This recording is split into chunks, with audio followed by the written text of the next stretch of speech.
I walked into our tutor room and dropped several stacks of papers that had been graded but needed to be recorded in my grade book. And I announced to my tutors, my co-workers, I think I need to start letting other people help me. Yes, one of my tutors said, let us help you, we want to help you. And I knew she meant it. I really cared about helping others, but for some reason, a lot like my mother, I had trouble letting other people help me.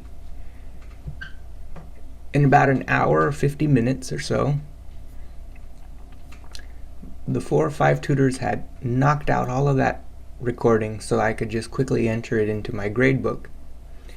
All of that work had been weighing on me each day, knowing I was behind in grading, and yet doing my best to be present each day, be there for the students, and not give free time while I sat there and graded papers or entered things in the computer. It felt great to finally let someone help me, but even better to get so much work done. The next day I had this strong urge to share a video that I'd come across in my cell phone of my grandfather with my avid senior class. This class was a class meant for students who would be the first in their family to go to college, and many of the students I had had 3, some of them 4 years in a row. We provided support, teaching them how to take notes, how to study, about time management, asking questions. And twice a week with these college tutors, we would do tutoring sessions, which were really more of study sessions, teaching students how to get together, ask questions, and help one another. This video I showed them was one of the first videos I had ever taken. Back in 2001, digital cameras had just recently come out, and my grandparents had recently moved in with my parents. So I asked my grandfather to say hi into the video camera. In the video, my grandfather, he was getting thinner and thinner with illness. He says with a hoarse voice, lifting his left hand up and waving, hi Johnny, hi Mama, hi brother, hi father. And he sort of chuckles as it fades. I had sent it to my mom a few years before when I had found it, and it really touched her to see her father again. Every few months I would send it to her, just a beautiful reminder of the man we loved so much, someone so kind, so generous, and who had been through so much. The video was made back in November 2001. He would pass away about 8 months later in July. So I don't know what led me to do this one day, but I decided to share that video with my avid senior class.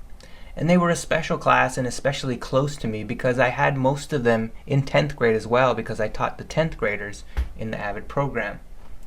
Some select few students though I also had for 3 or 4 years because I have them in mathematics. And there were even a smaller select few whose brothers or sisters I had in my class. So I really got to see them even before they were part of the program and even before they were in high school. I tended to be a lot more honest and reveal a lot more about myself in that class, my feelings and emotions, and I would try to talk about the world, give life lessons, really try to be real with them because they were about to step in from East Los Angeles into all of these different colleges and into a very diverse, real world. So I told the class, I don't know why, I just want to share this video with you. It's the only video I have of my grandfather, and it just so happens to be one of the first digital cameras I ever bought, an Olympus, back in 2001. So I played the video, I plugged in a Bluetooth speaker, and I held my phone up, which I know most people couldn't really see, but they listened, and I was surprised by the reaction. Yeah. Hi. Hi, Johnny. Hi, Mama. Hi, brother, father. I heard several people go, "Aww," and they just thought it was so sweet, and I'm glad they did because he was just so sweet and just such a loving person. So when I was done, I said, I don't know why, I know this is totally weird, but you know, that's me. And you know, I was really surprised by how well they took it. And then I just forgot about it. I didn't think about it much after that.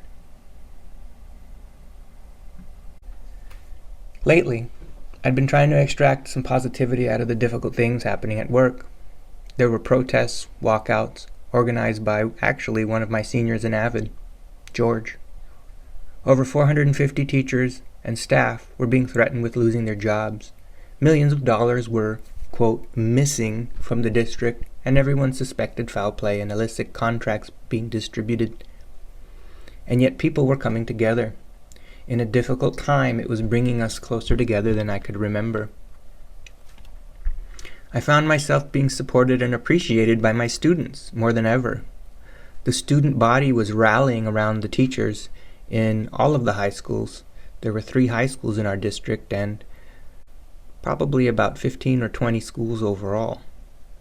Some of the students, I believe it was George, went around posting flyers on every single one of the 150 doors that said, "All employees matter." This was back in 2017. The students were fighting for us. Here we were, getting the short end of a stick. Some of us looking down the barrel of losing our job and unsure of what we'd do to support our family. And really it was a surprise that those who were the loudest and fighting the hardest, they were the students. They were sad and hurt at the idea of losing some of their teachers. These teachers meant so much to them. Teachers were talking to one another more frequently about it. Students and teachers were talking about it. So in a way, the difficulty brought us together, and it was bringing us a common ground and giving us a way to, dialogue and communicate and just be in touch with each other more than usual. I found myself talking to staff and security much more than I'd ever done before. As someone once said, crisis has a way of bringing people together and making good people, often timid or not willing to get involved, finally speak up. I personally feel there are usually more people who are good than bad. It's just they're quiet, and it sometimes takes being pushed quite a bit before you finally have had enough and speak up. I had a feeling everything was going to be okay, despite how dire it felt. It seemed this was the push we needed in order to get closer together. And as my mentor friend had said before, it was always like a pendulum, swinging back and forth. Good times and bad times. It was a cycle. I suppose the cycle occurs in our relationships as well. We tend to get close, then drift away from people, sometimes hopefully drifting back. I felt our family had drifted so much since leaving Canada, back when I was 7, and only now did I start to realize the importance of family and the significance of this. Even recently had been on my mind more often, and I texted my mom and told her we really weren't spending enough time together. Maybe the following Saturday, which was April 1st, we could all get together. At least my brother and sister who lived in Southern California. My other sister, she lived in Sacramento, so she wouldn't be able to make it, but maybe we should get together. It'd been a while. My mom texted me back shortly afterwards saying they were busy the next few weekends. That's what the reply was. Encouraging them to visit their grandmother, who'd they'd not seen in a bit. My sister hadn't seen her for weeks. She was so busy with school. That was another problem that I, my mother, and family tended to have. We would work so hard and focus so much on helping others in our jobs that sometimes we would neglect ourselves or even our family, which I guess the older you get, you see, it's typical. My sister said she'd be on spring break in a week and planned to visit my grandmother that time. She'd go see her that Tuesday. A few days passed, and the following week, I walked into the 10th grade class of my avid students, and I saw one of the girls doing a tutoring question. Now, in these study sessions, we would work in small groups of about 7 or 8 students, and they'd each have a college tutor sort of guiding the discussion. And 99% of the time, students would ask for a math question or a science question. Really, typically math, but maybe 20-30% of the time you'd get a science question, especially in 10th grade now that some of the students were taking chemistry. Almost never do students ask for other subjects, because they just didn't seem to struggle yet in those areas. Later down the road, junior, senior year, they'd take AP English or history, and they'd want to make a study session or a study group in order to prepare for an essay or get ready for a test. But really, a lot of the time, our students struggled in math. The college tutors were really great at helping students model the Socratic method. Our job wasn't to give them answers, but to teach them to ask questions and how to think and to look at what they know and don't know. When I walked by the group, I saw that girl. Her name was Destiny, and that history question, it actually shocked me. I think it might be the first time the 10th grade class in maybe 15 years had brought a history question. Destiny was a student who was struggling a bit at that time. She had D's and F's her first semester. Her second semester, though, her attitude changed a bit, and so did her grades. They began improving. I felt maybe something happened that gave her hope. She was beginning to maybe believe in herself. And that was all. That's what everyone needs, especially when we're younger. And thankfully we have teachers who sometimes believe in us before we know we should even believe in ourselves, or how to. Her question was about World War I. "What's your question?" I asked. "Oh, I got a B on my essay, but I wanted to know why I didn't get an A," she said. I looked at her answer and made some suggestions. "Well, typically you always hear people talk about what triggered World War I. Do you remember?" "Was it when they shot the Duke?" she said. I asked some more questions and she'd answered them, and I just gave her some pointers for her test, which was an essay, and what she could have included, and she came up with some really good ideas.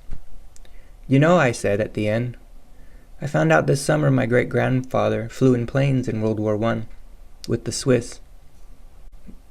He had also helped hide some Jewish people and take them in the underground to help them get away from Ukraine back then. They lived in Lvov, which was north of Kiev in Ukraine." Those are stories my grandmother, who was in a nursing home, had begun telling us this summer. She had told us of going to secret meetings with her father and hearing him once say, "Well, if I take her," my grandmother, who was small at the time, "they won't suspect anything." And so she would go with him, and she said he would take his rifle, cracking it in half, bending it, and putting it over his shoulder, putting his jacket over it, and covering it up so nobody would see he was carrying the weapon. My grandparents had told me many stories. Fortunately, in the 90s, I had the wherewithal to begin recording them on a small little cassette tape deck. After I finished explaining this, a student behind me called out, "Mr. D, this summer I went to Auschwitz. Do you want to see the pictures?" Wow. I had told my students a few times about my grandfather. He was in a labor camp at Falkenau. I explained to them when I was their age, the summer of my 10th grade. I learned something nobody else in my family knew at the time besides my grandmother. My grandfather had nearly died in a labor camp, and my grandparents were Ukrainian refugees in Germany during World War II. I believed hearing those stories changed me. I remember the day it happened, July 24th, 1994. I asked my grandfather, because I was so sort of concerned and over-obsessed with my weight because I had been teased and called chubby when I was younger. And recently I had joined cross-country and gotten pretty skinny. I had asked him, "How much did you weigh when you were my age?" And he said something that I thought was a joke. He got really quiet and solemn and said, "When I was your age, I was less than 100 pounds. And I actually laughed, thinking he was joking. And I could see him just beginning to think. He started telling me a little bit about this story. And I remember being so emotional, I actually ran out of the porch we were sitting on into the bathroom to cry. And that night I had to sit down and write it down. It was the first time I had ever written anything down. It was just something I needed to remember. Learning those things helped me. They changed me. They made me begin to value what I had at home and at school. I began to work harder, take school more seriously. I made the commitment never to cheat or copy. I wanted to learn. Because what I started to think to myself was, all I need to do is come to school in this air-conditioned room and learn, to have knowledge, education, and opportunities to do something with my life. This is something my grandparents never had the opportunity to do. When my grandfather quit school at age 6, he loved it. He was so proud that he got good marks despite in the winter only going every other day because he would have to share his boots with his brother. So one day one would go, and the other day the other one would go.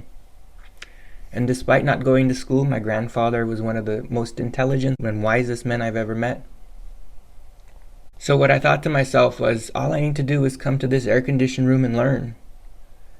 And when my grandfather was my age, he was literally trying not to die.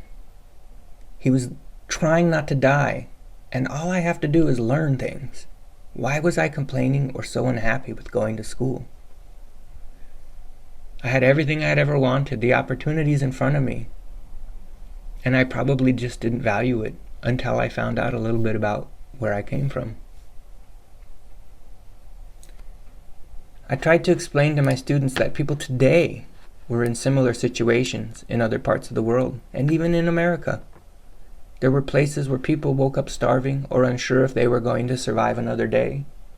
There were places women couldn't go to school, let alone have jobs and be independent, let alone drive or go out in public alone.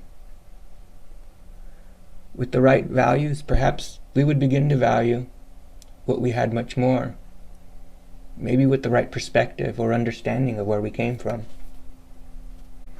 "Oh yeah," I said to the girl who asked about the concentration camp photos in Auschwitz.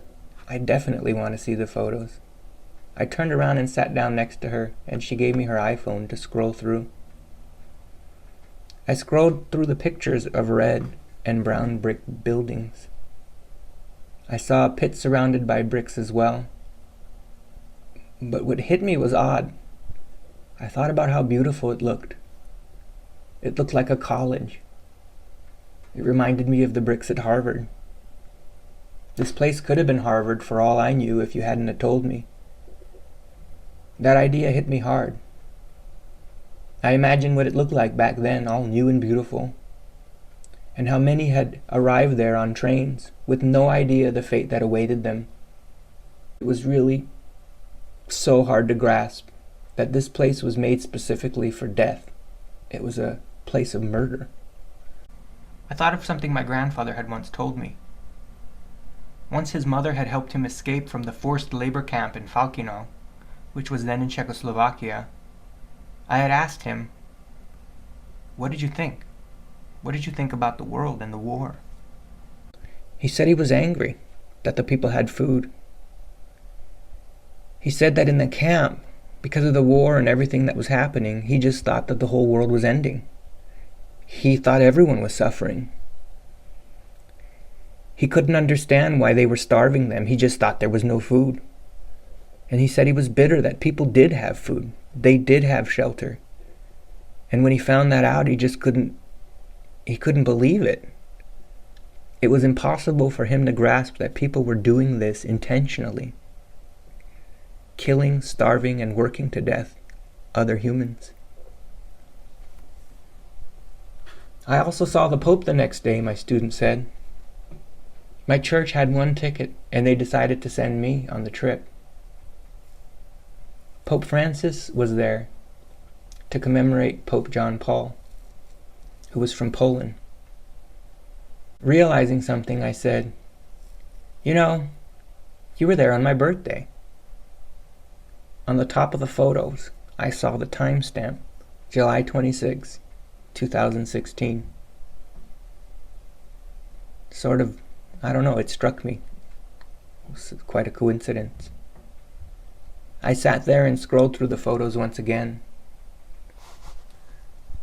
It was sad, and I focused on the idea that this place just, I don't know, maybe because this class was teaching college-bound students, but it just made me think it looked like a college. And how my seniors, most of them would be going to college next year. All of them would in some form or another, community college or a 4-year school. 1 minute before the bell rang to end class, I left the room for a moment to wash my face in the restroom. I was getting choked up a bit. I came back a few minutes later. The tutors were there. They had dismissed the students for me. I would never leave the classroom like this, but I was on the verge of crying, and just ran to the bathroom, splashed some water on my face, and came back as the bell rang and students were leaving.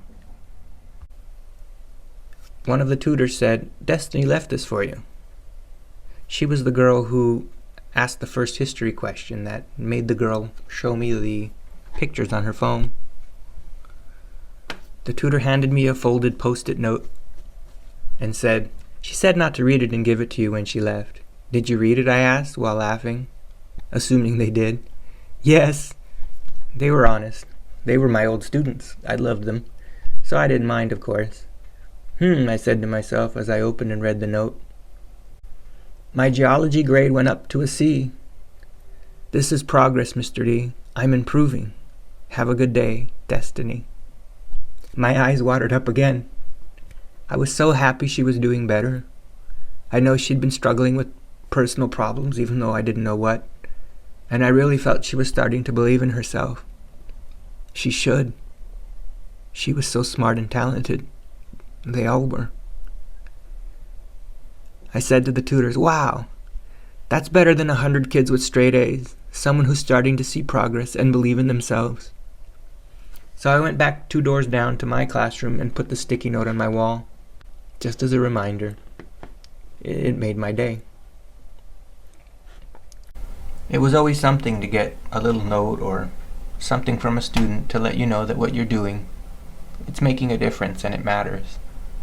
No matter what your job or what your pursuit, if you don't see results, you tend to get bitter or frustrated or overwhelmed. And it's interesting just how much energy and, just how much more fuel when you have nothing left. Someone saying thank you or I appreciate it, or when you see some progress, just how far it could take you. Someone once said, some of us, we plant the seeds. Others, we water and we add soil and nurture. And others, very few of us, we get to see the harvest. And that's something I have to constantly remind myself. It's okay if you're not seeing any results. Do your best. Plant the seed. The following day, at 9 a.m., my senior class, I wanted to tell them about what had happened. I don't know why, I just wanted to share how looking at those pictures hit me. I said in front of the class, I had this idea to project some photos on the LCD projector and show you what some of the victims in the concentration camps looked like, but I didn't want to upset anybody. I know some of you are familiar and you've seen them in class. They're starving, they look like skeletons, and it's hard to look at. It's devastating.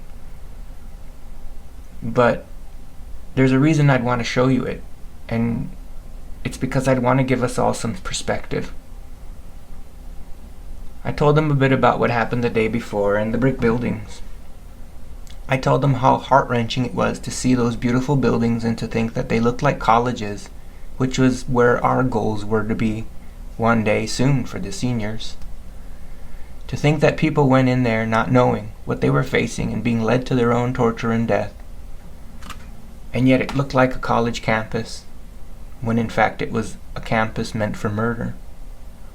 And yet here we are with a lot and with the opportunity to go to school, and yet we sometimes get upset about the smallest things.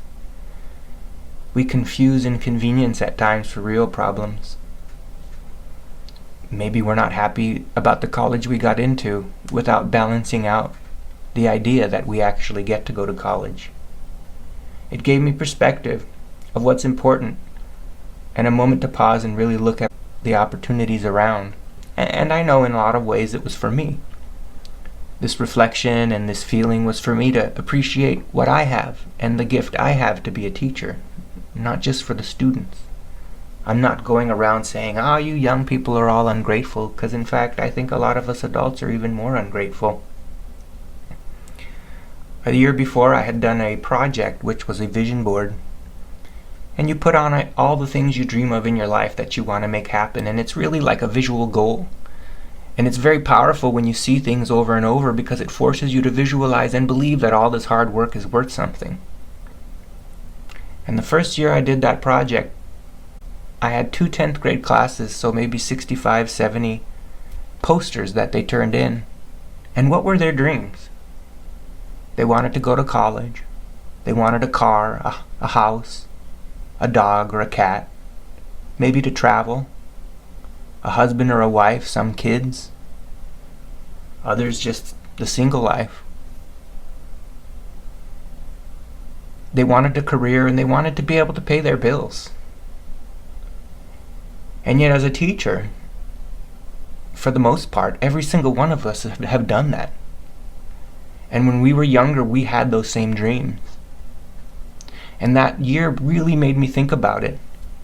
We're living our dreams and we don't appreciate it, but is it even really our fault? Because a lot of it's because we're so stressed, so overwhelmed, so overworked. It's not like we're intentionally not thinking about how we're living out our dreams, but we're so just tired. We can't even remember just how much we have. And even what I've come to learn, when you're so tired and exhausted or in pain or depressed or stressed, you can't even really see what's important, including yourself and your own life. It's very difficult to value things when you're really, really at your edge. So I told the students, not everyone is living the way we are, even today. There are people who don't know if they're going to live or die when they wake up. Some are in wars. Some are in dangerous areas. Some will never go to school. Some are starving. In fact, I just heard a podcast that 2,000 children die each day from lack of water. And it actually made me think of my grandmother, my great-grandmother, because she was a hero. She went around helping people, trading for food during World War II, even getting my grandfather out of a labor camp. And yet she died from dirty water 2 years after the war. I know many of you didn't get into your top college and maybe you're pretty bummed out. But what we forget is that we have something here. We have something. We have something special. Something important. But we don't always see it that way. Let me tell you what happened to me yesterday, I said. Looking at those beautiful brick buildings, it was really hard to come to terms with the fact that those people were not going to go to college. They were going to go to their death. They lost everything. But me and you guys, we all have something special. We all have a chance. You may not have gotten into the school you'd hoped for, but you get to go somewhere. You all get to have a life. You get to build a future. You get to have opportunities. If you didn't get into a UC, you could still go to a community college and get there one day. And I know it's hard to say this in a few minutes, but I just wish you all understood what a gift you have, something I'm only now realizing. Every single one of you have this gift. Your job is to use it, to cherish it, to make something of it. And so I know this is random, and it may not make sense, but when I was your age, I realized my family never got to go to school, never got to go to college. And like me, many of you, most of you, will be the first in your family to go to college. Many of you will be the first in your family to graduate high school. About a third of you will be the first in your family to have not only done that, but to have finished just middle school. And I just want you all to realize you have something here. We have something. We have something special. You really, truly do. You have a chance at life. A chance to better yourself. A chance to help people. You have a chance to live and do something with your life. So I know it's a bit strange, but I was just reminded of this yesterday when I saw those pictures, and it hit hard thinking of what my grandfather went through. How blessed and lucky we are. How every single one of our families struggled to get us to where we are today. Everyone. Throughout history. And that this is an opportunity. And in that way, everything matters. Everything. Everything you're doing. You can't stop trying. You can't be bitter. You can't be sad. I mean, be sad, be mad for a little bit, but you can't hold on to it. You have an opportunity to do something with your lives, and I know you all will. I finished talking, pretty sure I didn't get across what I was truly feeling. I didn't even really look up at my students to gauge their response. I just needed to get that out. few moments passed, and the class went back to normal, some murmuring, kids on their phones. And Mr. D, Miranda said, "Can I talk to you outside?" "Sure," I said. I stepped outside the room hoping everything was okay. Miranda had been in my class for 3 years, in math, and in 10th grade and this year in AVID.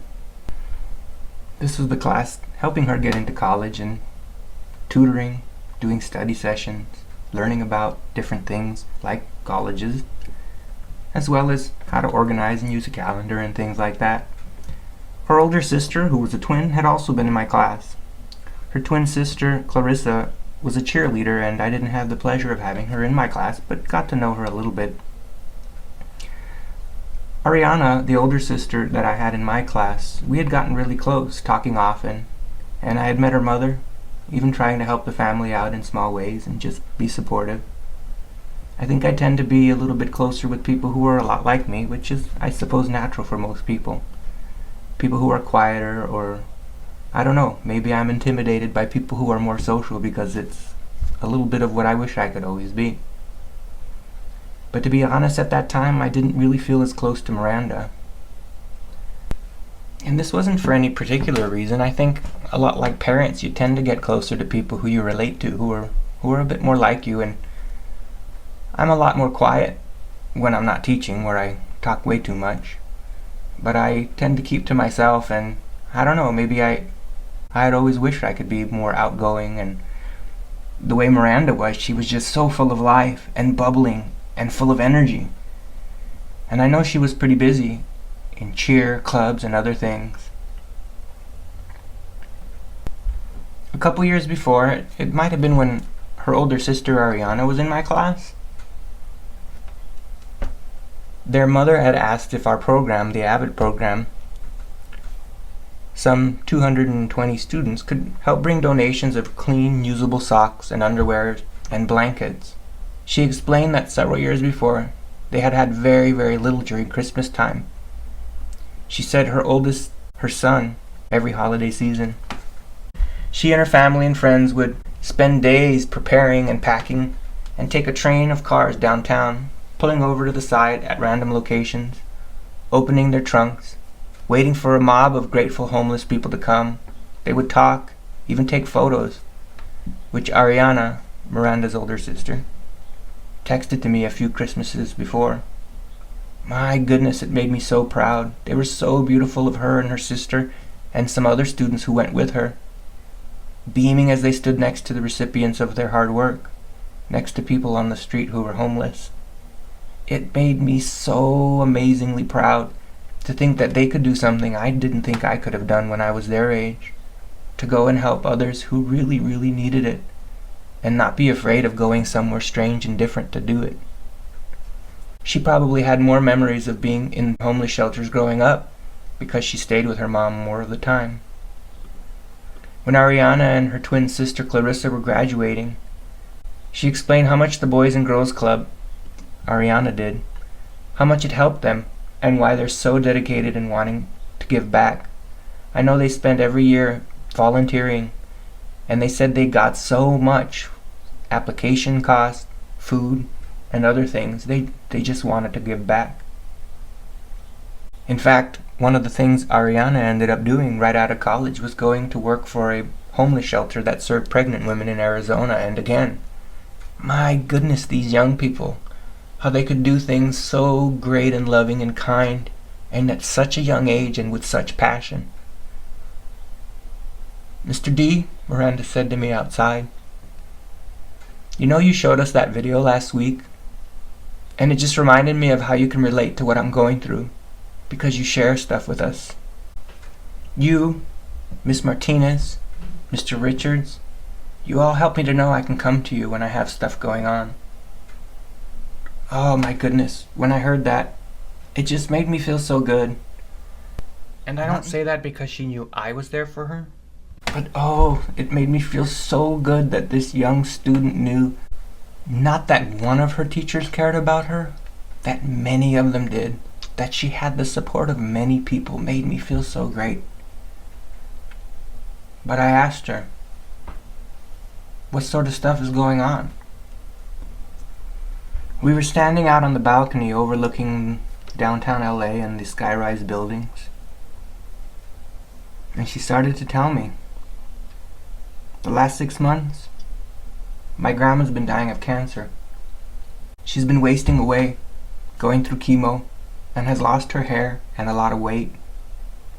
She has a brain tumor, and I'm pretty much been the only one staying with her every day. Clarissa's been traveling a lot for work. She started working after being a cheerleader during high school, with the cheerleading camp eventually leading to a full scholarship out of college. Ariana, who at the time was still in college, she tries to come every couple of days, but it's just pretty much me and my grandfather. "I'm so sorry, Miranda," I said. Tears started to well up. She started crying and I gave her a hug, starting to cry with her. We cried for a minute and then settled down a bit. Oh, how beautiful it was to hear her say that.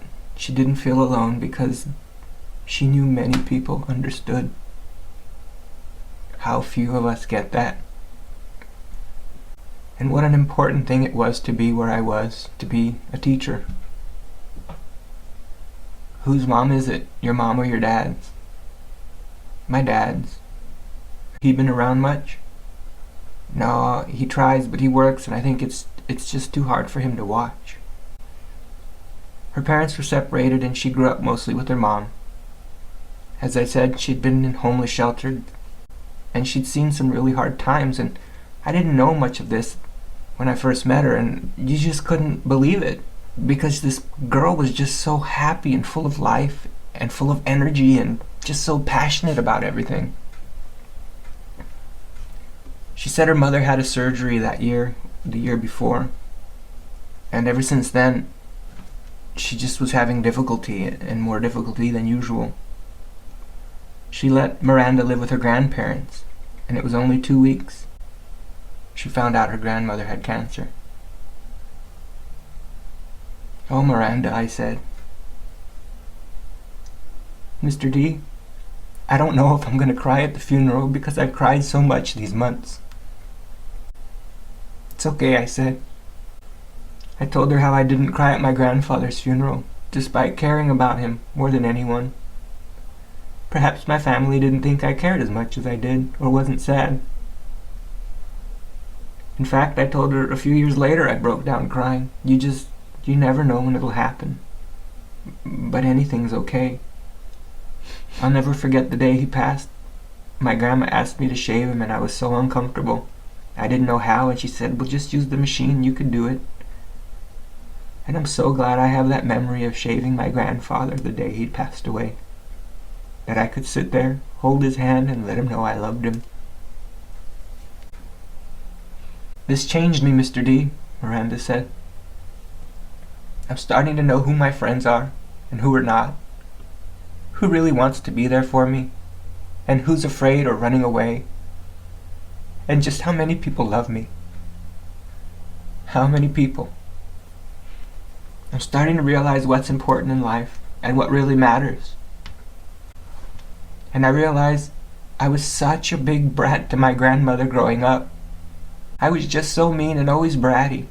And yet now, I get to love her, and help her, and maybe help her go to the other side." Tears welled up. This girl was 17 years old and so strong. Mr. D, when I look at her bald and paper thin, she's the most beautiful thing I've ever seen. Who is this girl that she understands so deeply what love is at such a young age? And yet she'd gone through so much. I'd never heard anyone say something more truthful and more beautiful. I couldn't imagine. "You're in my class for a reason," I said. "Your sister was in my class for a reason. I got to know your family for a reason. I've been through so many similar things." And I told her how I shaved my grandfather, who couldn't speak at that point. "I know," she said. I'll never forget or regret that I did everything I could for her. And the other day, Mr. D, I was holding her hand before bed, and she hasn't been talking for weeks. And I said, Grandma, I love you. And she said, I love you back. Miranda was happy. She was so happy that her grandmother had answered. And her sharing this with me, how could I not feel special? How could I not think this job matters? Miranda was so happy to have heard those words from her grandmother. Who wouldn't be? I thought of my own grandmother, how I wish I could tell her to let go. She was struggling so much these last 15 years since my grandfather passed away, so unhappy, bitter, wondering why she didn't go first and how God left her alone after over 60 years, and why she had illnesses and pain and she just couldn't let go. I had some money in my wallet and I gave it to Miranda. She didn't want to take it, but I said she should have it for food or snacks. She shouldn't have to worry about that stuff right now. I didn't want her worrying about those things, and I knew she'd be able to use it. It was such a powerful moment and just such a privilege that someone could come and share such a beautiful and tragic and difficult thing with me. The following day, I was asked for the first time to announce at the track meet. Having gone to that high school and having run track, I thought, hey, let's give it a shot. And everyone was so nice afterwards. I was complimented on my impersonation of the Kermit the Frog voice. Why, hello there, everybody. It's me, Kermit the Frog. Don't forget to go out there and get some tacos and burritos at the concession stands. Kermit? Who are you talking to? Oh, nobody, Miss Piggy. Don't lie to me, frog! I tried to make it fun. I've always enjoyed making voices and cartoon character voices. Lately, with all of the protests and walkouts and negativity, like I said, the school and staff and students just felt so much closer than I'd ever remembered in my last 15 or 16 years of teaching to that point. I started to realize that year, the more we try to connect, even and especially through difficulties, the better we feel. The more we are there for each other, the better life is. That Saturday, I was going to go hiking early in the morning with my friend and mentor, Don. But I overslept, and it was overcrowded. So my friend texted me, and for the first time ever suggested Starbucks. We usually met at his home, or chatted and had a glass of wine, or did some gardening. When we got to Starbucks, I told him about my week and all the important things happening, that I needed to get back to writing. I wanted to finish writing down the stories my grandfather and grandmother had been telling me since the 90s and since I was growing up. You know what I was thinking, I said? I like taking pictures, and I like learning about people's lives.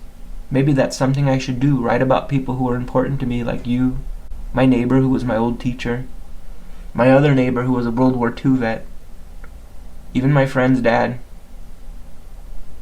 Why not share what I like to do with others and what matters and means a lot to me? Just seems like when I try to do that stuff, special things happen. Well, he said, I was thinking about recording some stories and talked to the people at my old college, and they said they could do it for a few $100s. But I wanted to do a video. This way you have video and audio of a person. Maybe that's something you should look into. That's a great idea, I said. I thought of the idea of recording my grandmother while I had the chance. And taking pictures, of course. I told him for now I just want to get down the stories I already know and be sure I start getting some stuff completed. When I recorded all of the stories in the 90s and early 2000s, it then took several years to get it all translated from Ukrainian to English and to write it all down, and then just to figure out what order and how to put it in order and how to tell the story. My neighbor, he was 91 years old. He was a World War II veteran. His wife had passed the previous year and he was quickly deteriorating, having been diagnosed with melanoma, skin cancer. He had talked about being in Okinawa and losing most of his friends in the war. I felt pretty bad that I hadn't been visiting him lately. It wouldn't take much effort to go visit him every now and then. I mean, he was literally across the street. I had helped him from time to time, and he would give me avocados from his 2 avocado trees. Haas and some sort of butter avocados. I was even able to help him when I saw him fall and hurt himself one time. I thought to myself it would be nice to take his portrait. Something I was getting into was photography, and I wanted to do it not just for myself but for his family. What you should probably do, my mentor said, pointing at me, is not just tell their stories. You should focus on how these people influenced you, what you learned, not just their stories. That's a great idea, I said. You may be onto something. I think I'm starting to realize something myself. Maybe I'm the way I am or the person I am because of those stories and those people. And maybe that's why I learned from them, my grandparents, how to help others, something they always tried to do. Whenever they had anything, they were willing to share it, whether it was vegetables or money or a place to sleep. I thought my nieces and nephews need to know just how lucky we are to be here, to have whatever we need, and we just can't take that for granted, because we all could never have gotten here alone. Over a week before, I had gotten a new digital camera, and I was trying to figure out what I should take pictures of. Should I take it to the Huntington Gardens and library where I'd love to walk around and take pictures? I looked around the yard and the front of my house and up and down the street. Taking pictures was one of my hobbies and a way to relax and unwind and actually really get to digest and absorb what's going on around you. And just then, a van passed by. And what a van it was! It was an awesome van that reminded me a little bit of Scooby-Doo. However, it had a bright red stripe and the words Motorhead written on them. I'd seen this van for several years as I walked my 2 dogs down the street. It was several houses south of mine, and there were 2 brothers growing up playing heavy metal in their garage. Having lived there for over a decade, I heard them start off as kids, amateurs, and slowly heard them turn into rocking sensations. Heavy metal sensations. I'd never been to one of their shows, but I enjoyed their practices, even stopping with the dogs and listening for a bit, letting them sniff around in the grass. I'll take a picture of that, I thought, and I went to get my camera and tripod. I wanted to test out the new camera. It was a Sigma DP2 Quattro with a special and unique sensor inside called a Foveon sensor. I walked halfway down the block, nearly getting there without a battery in the camera, and went back to go get it. Walked back on down and knocked on the screen door. One of the brothers, a metalhead with long hair, flannel. You'd say typical, but there's nothing typical about these guys. I realized I probably looked like a random middle-aged soccer dad by comparison, and they were all probably wondering why I was at the door. "What's up, bro?" he said, real friendly. "I got a new camera and was just literally standing there wondering what to take a picture of, and your van passed by. That is what I want to take a picture of. Do you mind?" "Sure, go right ahead. I'll be right out." I set up into a couple of pictures, and he came out and started unloading the van filled with equipment. The inside was carpeted red, and I really loved the van. His adorable little daughter, June, came out and asked if she was going to be 5 after she was 4. It was too cute, and she was thrilled to know I had sisters. She must want one. I told him that I lived down the street and always walked the dogs, and he said he kind of recognized me. "You know," I said, "those walkouts on TV the other day in the news were from my high school in my district. In fact, my own student was the one who organized them. If these layoffs and protests end, you should come play at our school to celebrate something."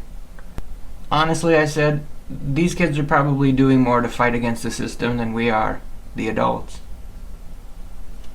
"Yeah, maybe," he said. "Hey man, I'll even pay for it. That would be awesome." "Wait, what school is that?" he asked. "Montebello." "Oh, I know a kid who goes there, John. He has long blonde hair and he's in a metal band." "No way," I explained. "He literally stands outside my classroom every day, talking to one of my students. In fact, he used to date one of them. What a small world." "Yeah," he said. John, in fact, was one of the guys on the megaphone with George, my student, when we saw them on TV. When I went to leave and walked down back to my house, I saw another neighbor who always said hello. She was always walking up and down the street, and she always would come and pet my dog, Honey. She would always talk to him. I saw her with her son, who was a Vietnam vet, and asked if they wanted a photo. "Sure," she said, "but are you sure you want me to break the camera?" No, I said, "that's not possible." And I started laughing. I took their picture and then stopped at 2 other houses to take some pictures of flowers, and I saw a ladybug on a white fence. I had a habit of taking photos of flowers and printing them for my neighbors. Let them enjoy some of the things they were growing and have a memory of them. I'd get them developed and put them in their mailbox. Some of them didn't speak English, and they probably didn't even know who this picture was coming from, but I hope they enjoyed a memory of it. This ladybug reminded me of another one I took a picture of the previous year. When you look at it, it looks like a face of a bear. 2 eyes, a nose. Almost looks like it had ears up on top. I don't know. At that time, it just felt things were so coincidental. My neighbor knowing the guy who stood in front of my classroom. It was just interesting. But more importantly, I was reminded not only do we need to get to know our neighbors, and we probably need them sometimes, even if we don't need them, we can gain so much by getting to know one another. My goal later that day was to spend some time editing the pictures and printing them out at Walgreens so I could share them. I didn't have time, so I spent the next couple of days finishing that up and would deliver the photos, leaving them on my neighbor's steps. This was Saturday when I did that finally. The following day was a Sunday, which was my regular day to visit my grandmother at the convalescent hospital. For the past year and a half or 2, I had visited her regularly around 2:30 p.m. with my mom. I did that after avoiding it for a long time, for years. And I just wasn't willing to visit at some point. It was both too difficult, and she just meant everything to me growing up and was so different and so hardened. It was too much. She was also mean sometimes and very critical, always telling me my beard looked like I was homeless and that I was going bald and I needed to get married quickly because one day nobody would want me. She was half joking. She really loved us, but she was just different than she was growing up. Growing up, I always thought about it when I was older. What was it that was so special about my grandparents? And just like your parents, or the way your parents should be, I think I've narrowed it down to the fact that whenever I saw them and they saw me, they made me feel like the most important thing in the world. They would light up with joy and happiness just to look at me, whether I was happy, sad, mad. I also had began visiting more often because my mom let me know it was easier for her then, emotionally, when I went to visit. My mom was so faithful. She would visit my grandmother every Wednesday and Sunday, occasionally a third day, in between cooking, cleaning, taking care of the house, and taking care of my father, who was more and more disabled. He had been diagnosed with Parkinson's about 5 years before, unwilling to really admit it at the time, but he was having trouble walking and moving. He was also diabetic and had recently had heart surgery. My mom was always taking care of everybody.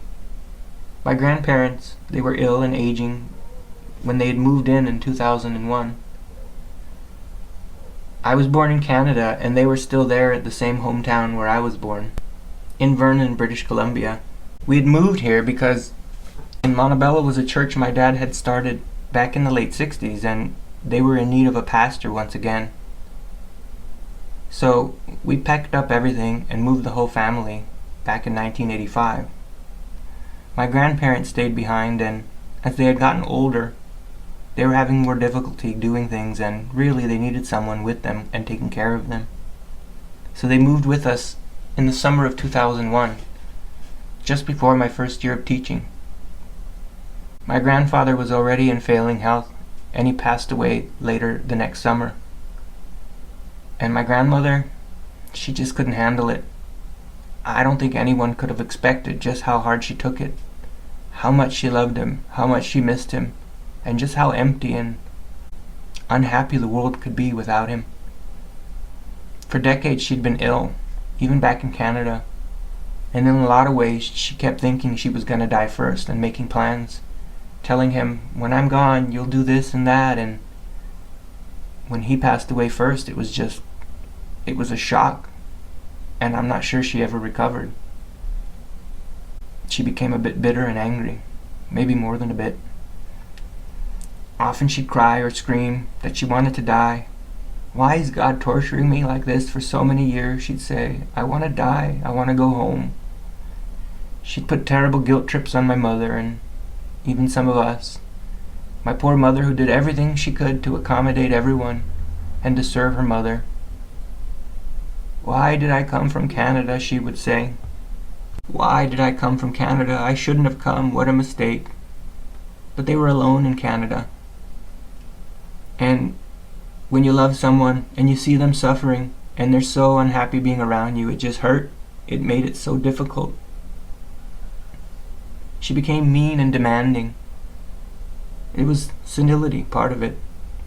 She wanted things done just a certain way, on her terms. She'd control others in a way, maybe because she had no other way to control her own life. It wasn't hers anymore. One time at the table with sugar or salt, arm's length away, she demanded of my mom, give me the sugar. Frustrated, my mother politely said, Mama, you can reach it. And she turned to her angrily in one of her outbursts, and it wasn't all of the time. But she said, I changed your diaper when you were a child, it's your turn to change mine. It just wasn't her. She was never that way. She was one of the most loving, giving, patient people. Even if she was strong and stubborn. She had to be. She'd live a hard life in several countries, had lost so much, had lost everything. When she left home at 16 and the war started, she'd never seen her parents alive again. At one point, looking for comfort, she seemed to have become addicted to pain pills, like many people had and continue to be, especially those in pain. And sleeping pills. Sometimes it's so difficult when you are in pain, physically, emotionally, to get some rest. When my mom tried to regulate her intake of pills, she'd become angry and demanding. And one time she just snapped and threatened her with a steak knife, raising it over her head and yelling, wanting her pills. When you have any sort of addiction, you're not yourself, you can't think. Your whole value system, it's not there. So we didn't blame her, we weren't upset, but it still hurt. It's not to paint her in a bad light, because I could tell you of 90 years of just a great woman trying to love and help others. It's only to show just how difficult it was, especially for my mother, to love and take care of everyone around her, especially when they were so difficult, and pushed it away. My mom was always patient, always sacrificing. She cared for and served my grandmother. Even after those outbursts, she'd always give in. She loved and respected her mom. I was the one always telling her she shouldn't be so nice. She shouldn't be so willing to put up with the abuse. And she'd always say, that's all right. And she'd bite her tongue. Rarely did she get frustrated and vent. Maybe once or twice that I could even remember, she may have said, well, what can I do? She's my mother. And she'd let it go. My mom's an amazing woman. Sometimes she doesn't think I'm serious when I tell her if I could ever learn to be half as patient, loving, and kind as you are, I'd be certain I'm going to heaven. I mean, I've known so many students, thousands, and many parents. I've read thousands of books, novels, you see movies, and I've never seen anybody so loving and willing to turn the other cheek and care for others, despite how difficult it is. As my dad's Parkinson's progressed, my mom found herself taking care of and nursing 2 people full-time in the house before my grandmother went to the convalescent hospital. As my grandma and dad became a little bit more difficult, and my dad was less able to walk, including having a few falls and hospital stays to boot. My mom's health also deteriorated. That was why she had no other choice but to put my grandmother in a convalescent hospital 3 or 4 years before all of this happened. My mom, who gives and loves so much, does it all the time while she's in pain. Most people don't know that. She suffered with terrible migraines her entire life, bad enough to require she inject herself with medicine. I remember growing up at times, and the pain being so bad, nothing helped. She'd close all the windows and shades and want to lay in total darkness, moaning in pain. She'd learned, like her parents, to just buckle down, pray, and get through it. After moving from Canada in 1986, my mom worked as a secretary at a hospital registering inpatient. The following year, she had surgery on both bunions.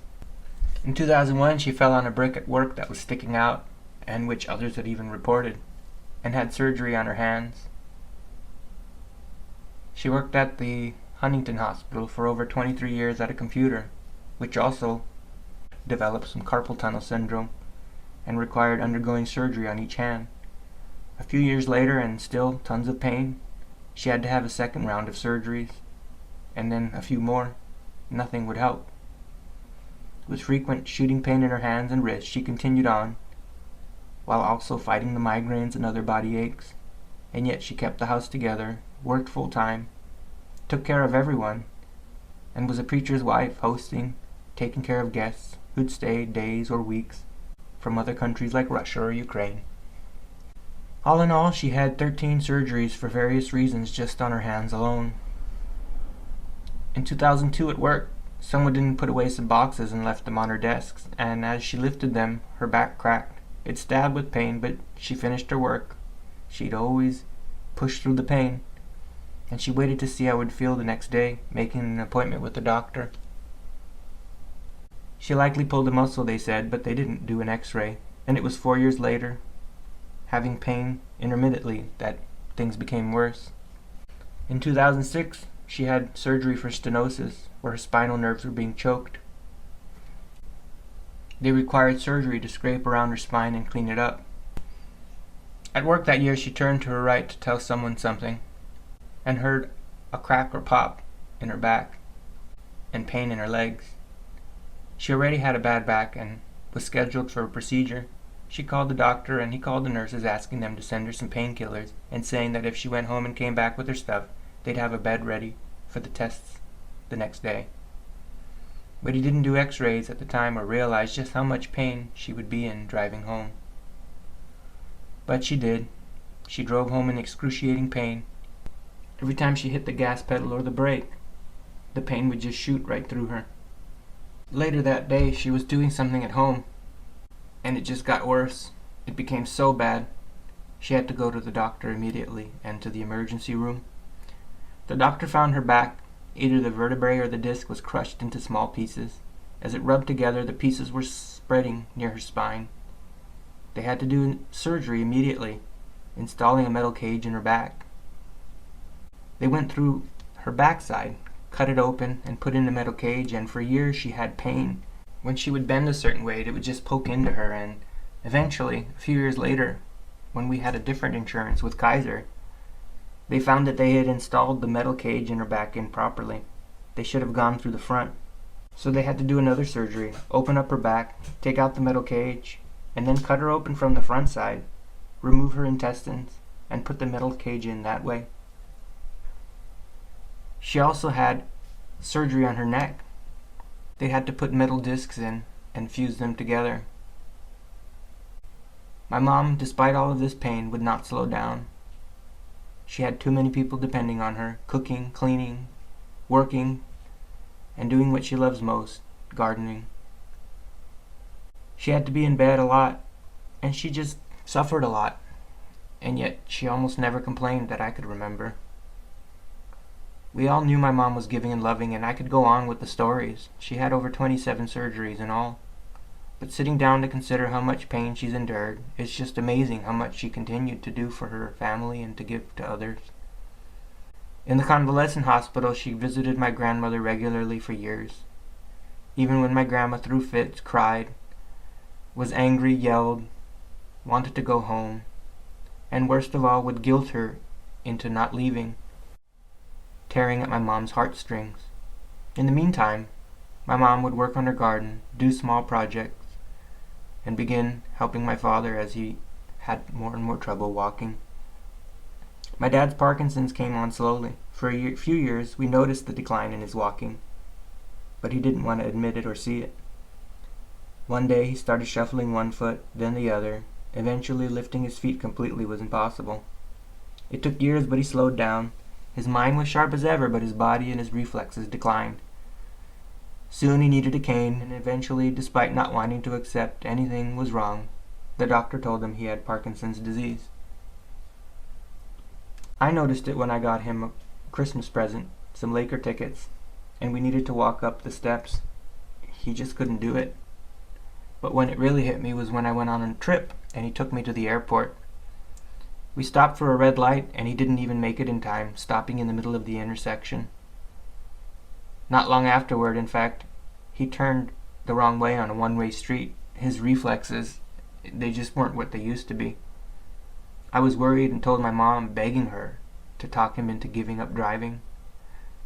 It's so difficult for someone to give up something which to us seems so simple, like driving, but there was no Uber, and it's your independence. It's bigger than driving. It's bigger than a car and giving that up. It's about giving up your independence and admitting that you just can't do the things you used to do. And it's so difficult for us to do that. It took a few months and a few close calls, but eventually he did give up driving and his license. But eventually, he could barely walk at all, using a walker and a scooter, occasionally using a wheelchair. As he declined, his resistance increased. He refused to walk with a walker for the longest time. When he did, he didn't use it correctly, holding it way too far in front of him and leaning forward, making it probably more dangerous than it was helpful. Eventually he became incontinent and had to wear diapers. He needed lots of help, lots of considerate, loving attention, and my mom, his wife, did it all. Cleaning, cooking, doing small projects, gardening, taking care of her husband, making sure he got his pills every few hours, giving him insulin, testing his blood. She fed him, helped bathe him on days he couldn't get into the shower alone, and eventually when he couldn't get into the shower at all. And she helped him go to the bathroom. She drove him to regular hospital visits, waiting for hours for tests at Geyser. She helped him in and out of the car, resisting a ramp for so long. She even helped him up and down the stairs when, for both of them, it was incredibly, probably too dangerous to do. Her kids would have helped more, but she didn't say much, even when he fell. She quietly went on, not wanting help, not wanting to bother anybody, knowing she had the strength to do things by herself, but I only wish she asked for more help because she didn't need to do things alone. Life consisted of juggling the duties at home, gardening, nursing her husband, visiting her mother. Sometimes she'd be yelled at or deal with fits by one or the other. Other times guilt and demands, frustration, their own emotions at changing and declining and losing things maybe when we're younger we take for granted. Whenever she visited my grandmother, she'd bring food. She'd peel fruit and cut it up, or bring lollipops that her mom ate daily, saying that when she sucked on a lollipop, it would help her forget some of the pain. My dad wasn't always so cooperative, sometimes angry, sometimes demanding. The frustration of losing your ability to do things on your own. He often insisted on doing things he shouldn't, like going out, taking a walk when no one was around to make sure he was supported and had someone there to help. For many years, my mom lived this kind of devotion, on the sidelines wondering how she could do more, how she could give more. And I myself started to see her in a new light. I started to see what real love was in a way that I just can't understand how to even get to that point, where you give and sacrifice, no matter what the situation or whatever the cost. A few months before, I thought about my sister, 9 years older than me. She loved me and felt a closeness that I myself didn't really understand.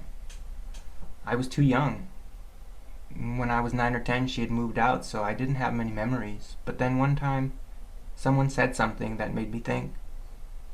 There were things she did for me that I would never be able to remember. She took care of me, played with me, protected me, carried me in her arms. But I would never have those memories. There were some things I remembered, like in 2nd grade, when I wouldn't listen and used the slicer without permission when no one was home except my sister and brother and cut my finger. She was the one who wrapped it up and took care of it. Or when my brother threw pepper in my eyes, she was the one who washed it out. And before she moved out, when we moved to our new house, an earthquake hit, and the first thing she did was run and get on top of me and my brother. We had grown up in Canada and never had experienced an earthquake and didn't know what to do, but her instinct was to protect us. My other sister had already left to school at the time. I'm sure she would have done the same. In countless ways, our mothers, fathers, brothers and sisters had been there for us. At times we were too young to remember. And I realized I needed to open my heart a bit more to love and appreciate my sisters, my brother, and both my parents, because there were things I'd never know that I should be grateful for. The same idea translated to my grandmother. She had done so much and taken care of me, driving down from Canada to pick me up to visit when I was younger. I'd stay there every summer. She helped put together money for my first car, and really did anything she ever could possibly do to help me and love me and encourage me along. After a few years of avoiding her and visiting the least amount possible, holidays or when my mother pled for us to visit, making me feel guilty, eventually I realized my grandmother had not only loved me more than anyone I knew growing up besides my mom and dad, she had taken care of me in ways that I would never remember. I remember telling my mom once that the job of a mother is sometimes to turn the other cheek daily, especially to her family. I knew my grandmother had brought me home from the hospital when my mom was recovering from a premature birth and the loss of a lot of blood. I spent nearly as many days at her house growing up, crying if I would not sleep over. As my parents and grandfather worked in my dad's tailoring shop, I spent most days with my grandma. She was at my preschool graduation when I began kindergarten. I would go to her house every day after school and sometimes before because it was only a block away. When I left Canada, she saved up every penny to fly me over and visit for the first summer and many summers afterward along with my uncle. Otherwise, despite being ill and in her 60s, she would drive those 3 days with my uncle, who would pick me up, take me to British Columbia, Canada, and eventually do the same to bring me back home to my parents. I spent some of the best days of my life in her house with my grandfather. I ate like a king from her garden. Cherries, strawberries, peaches, plums, nectarines, grapes, anything you could grow in Canada, my grandparents did. I had the benefit of staying with older, calmer, peaceful, simpler people. Grandparents are usually the ones who give all the love and less of the stress and worry. It was a nice contrast to sometimes a bit of fighting or stress and tension at home. When I think a lot about it, I just remember my grandparents expressing pure and utter joy at my existence, and I know this made me a better person. I realized I needed to be there more for my grandmother, the way my mother was doing, despite her not being the same person I knew growing up. I'm sure I was difficult as a baby. Why would we give up my grandmother because she's difficult? But I had. I couldn't imagine how difficult it was for her to lose my grandfather. She survived bombings in World War II with him, the jungles of Venezuela, adjusting to a new home in Montreal. They had been best friends and companions for over 60 years, and I suppose living such a hard life and such a diverse life would make anyone regretful if they ended up feeling alone in a home without the one they loved the most. But I also gained something from it, as we often do. I reconnected with my grandmother. I began talking to her more and asking her about old stories. Something I would find gave her comfort and keep her from complaining or worrying and thinking too much about how bad she had it. She had begun to think they were trying to poison her. This added another dimension to things as her mind declined. She was scared and paranoid and now thought people were trying to kill her. It was heartbreaking. I was lucky I got to fill in details and learn some more about their lives and their struggles. I learned details about their history, things I hadn't known, like the factory where she worked. I knew she worked at a glass factory, but it was that summer she told me that she worked for the Zeiss Schott glass factory. It turns out it's a place in Jena, Germany, which had been the glass manufacturing center of the world. It's where glass manufacturing had originated. After learning more about my past that day, I remember going home and drinking a glass of wine, and realizing on the very bottom of the glass was that very same name, Schott, S-C-H-O-T-T. I was using wine glasses from the very same place my grandmother had met my grandfather during the war. I had purchased 6 wine glasses a year or two before from Amazon and had no idea of the coincidence. I began to visit regularly, and it was difficult at first. Being in a convalescent home is full of uncomfortable things. There were mentally ill patients who screamed and cried or repeated the same phrase like, "No, no," or "Mama, Mama." There were partially deformed patients, terminally ill patients. One woman was always in front of my grandmother. Looked like a Native American woman with long gray hair. She was skinny and her cheekbones protruded from her worn face. She held a creepy-looking baby doll in her hand, often staring out in the distance, occasionally yelling for help, stroking the hair of that doll. And to me it could be very depressing. Seeing my grandmother and anticipating her screaming or crying was also very difficult. Occasionally she'd cry and plead to come home, insisting she would not be much trouble. And it was heartbreaking. We didn't mind the trouble. It wasn't about the trouble. It was only that my mom couldn't handle her and my father. It was just too much, and she had her own health issues, even though she would never admit it and would always push past it, and would be willing to break every bone in her body if it meant taking care of her family. It became too much.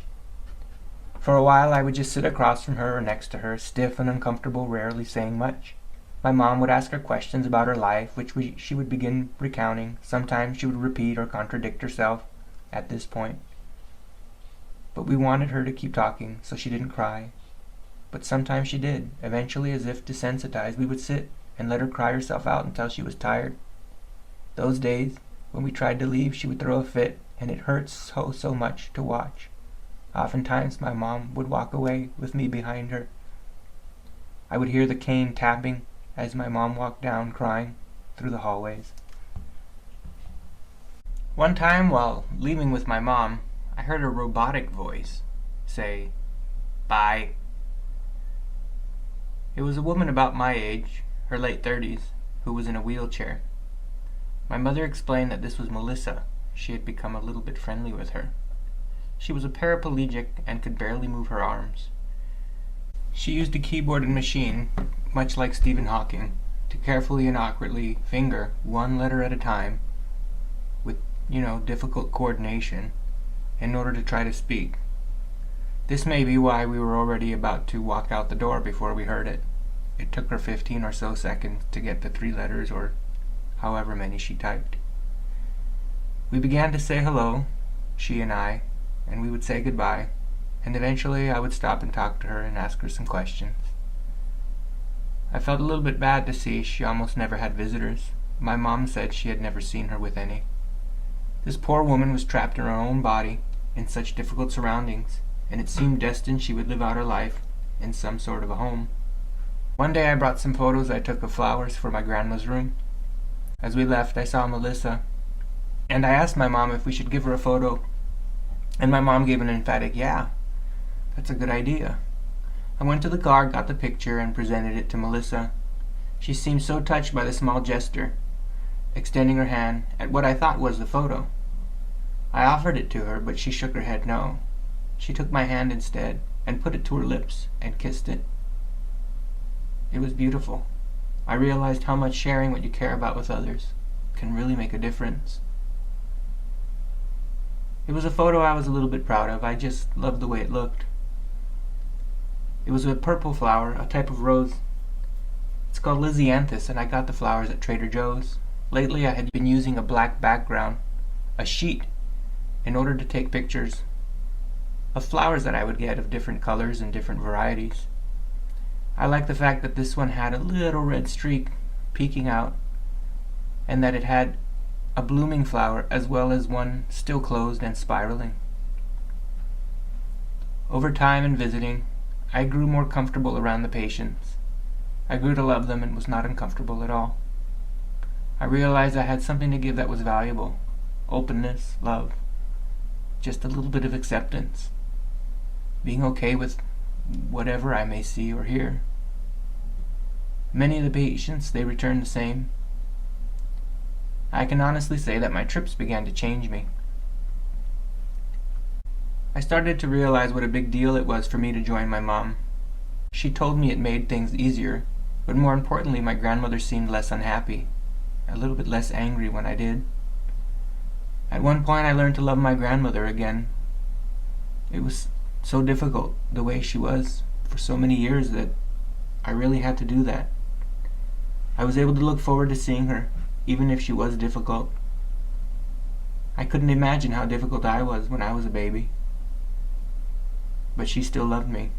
She still never turned her back, and she always gave me anything I needed, anything I wanted. I even learned how to show her more love and compassion than I thought I'd be able to. I'd sit next to her and rub her back. Sometimes I would rub her feet with lotion. I would hug and hold her when she cried. Every now and then it felt like old times. Only I wasn't the one crying in her arms. I could hold her hand and even ask questions about some of the stories she had told me growing up about her life, filling in gaps. Something so important to me, these stories, I don't know why I didn't think of it. These visits were an opportunity to fill in gaps, and of course, I would always regret I hadn't asked more and recorded more stories. So this particular day was a Sunday, March 26, 2017. I got ready to go see my grandmother and set off in the car on Highway 19 towards the convalescent hospital. As I went under a little bridge under a freeway underpass, I thought to myself, I need to tell Babcia, which is what we called my grandmother, the Polish version for grandma, even though we were Ukrainian. I need to tell Babcia that I'm writing a book. Maybe it'll help her pass, or at least be a little bit less bitter. And that was it. The thought came and went. I didn't think much more about it. I met my mom at the front door, and we walked down the hallway. I had become used to my mom's cane, the adjustable snap clicking each time it pressed into the ground. It took a dozen or more visits of noticing the sound, thinking, wow, I can't believe my mom's using a cane. We're all getting old. You stop and think about it, and life just moves on. Over time, I could distinguish her cane from others. Sometimes when I was visiting before she had arrived, I would hear it clicking down the hallway when she first entered. My mom had been worried when my grandma locked herself in the bathroom the week before when they wanted to take her for tests. For years now, she had been claiming that the hospital gave her poison. They were trying to kill her. She would rub her head backwards, following a vein with her fingers, saying, "See, I do this and it pushes out the poison." Over the past few months, it had become more frequent, and my grandmother rubbed her head raw. She would push out the poison and make her head burn or itch, causing her to scratch even more. Hair fell out the front of her head, and she had scabs. It was so painful for us to see her this way, rubbing the front of her head raw. She had been doing it more and more often, and this is why the hospital wanted to check her out to make sure she was okay. My mom had requested it a few times in order to see if they could get her some cream or something to alleviate the scratching. But she had thought we were poisoning her. That's what really broke my mom's heart. That lately she had been accusing my mom of doing it. That she signed the paperwork to have the doctors try to kill her. I got a text message from my mom a week or so before. It said the ambulance came to take Babcia, but she refused to go. She said, "Leave me alone, I'm going to sleep now," and the nurse said they'll try again tomorrow. So my mom continued to worry, and she said her heart felt crushed because she loved her mom so much. She's so difficult, my mom said, and she feels so bad about her and doesn't know what to do anymore. Like I said, she began abusing some of the staff, hitting them and being just very mean. When my mom came on Wednesday, my grandmother very seriously told her, "Daughter, I know you didn't sign the paperwork to have me killed. I know you would never do that, but maybe Walter, your husband, working at the hospitals, contracted some disease, and maybe that's why everyone is sick." Indeed, it seemed like everyone in the family was sick, but this story had nothing to do with it. Maybe we were overworked. My mom just kept this to herself. She kept a lot of things inside. We sat with my grandmother for a bit, but she told my mom that she wanted to wash up. So my mom wheeled her into the bathroom, and my grandmother went in and locked the door. Only later did I realize my grandmother just seemed more and more distant recently. I could see it in pictures.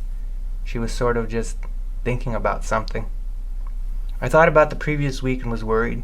What if she locks herself inside and throws a fit?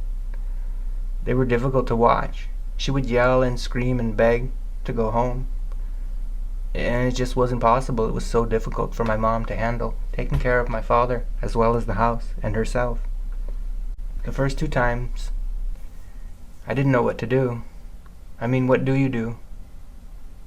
Then you eventually almost get desensitized. You try to ignore it, but that doesn't feel right either. A week or 2 before, she threw a fit, crying and screaming before we left.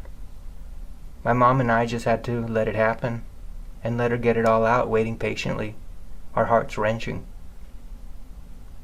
My grandmother washed up 10 minutes or so and came out without incident.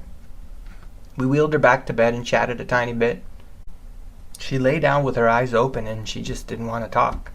It was actually a bit unusual. She moaned a bit, and I wondered if she was in pain or just doing it to make a point, or I don't know. Sometimes, sadly, after someone makes a scene enough times, you're not sure what they're really feeling. We stayed that way for several minutes, and my mom asked if we should leave. I don't know why, but I told her we should wait several more minutes, and we did. We sat there, and my grandmother just stared off into the distance. Finally, my mom asked her, in Ukrainian, which was always the language we spoke to one another and to my grandmother. It was our first language. "Mama, do you want us to go?" She didn't change her gaze. She continued to stare off into space, but nodded her head, yes. My mom and I stood up to go. It was almost abrupt, as if it just came to her. My grandmother looked up at me and said, "Johnny, ya lublю tebe. I love you."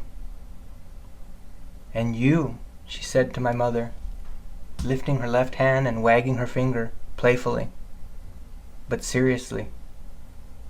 "Don't you think for 1 second I didn't know how much you love me. I don't need to tell you. Не думай за секунд, що я не знаю, як ти мене любив. Я тебе не мушу сказати." I smiled. She settled back down, same way she was laying before. And she said something I've heard her say very rarely, but I've heard her say it before. She said, "Don't forget me." And usually she'd say it playfully, meaning, "Come back and visit. Don't forget to come visit."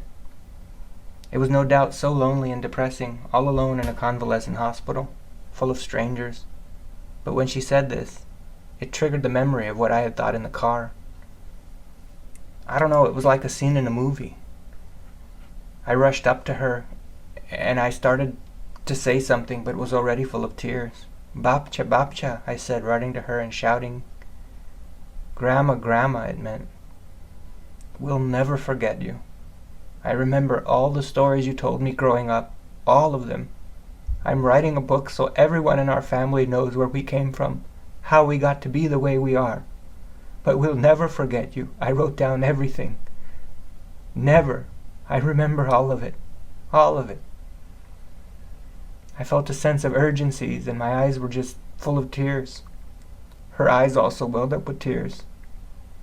She waited a moment after I finished, almost digesting it. I hugged and kissed her, and she sort of thought about it and nodded slowly.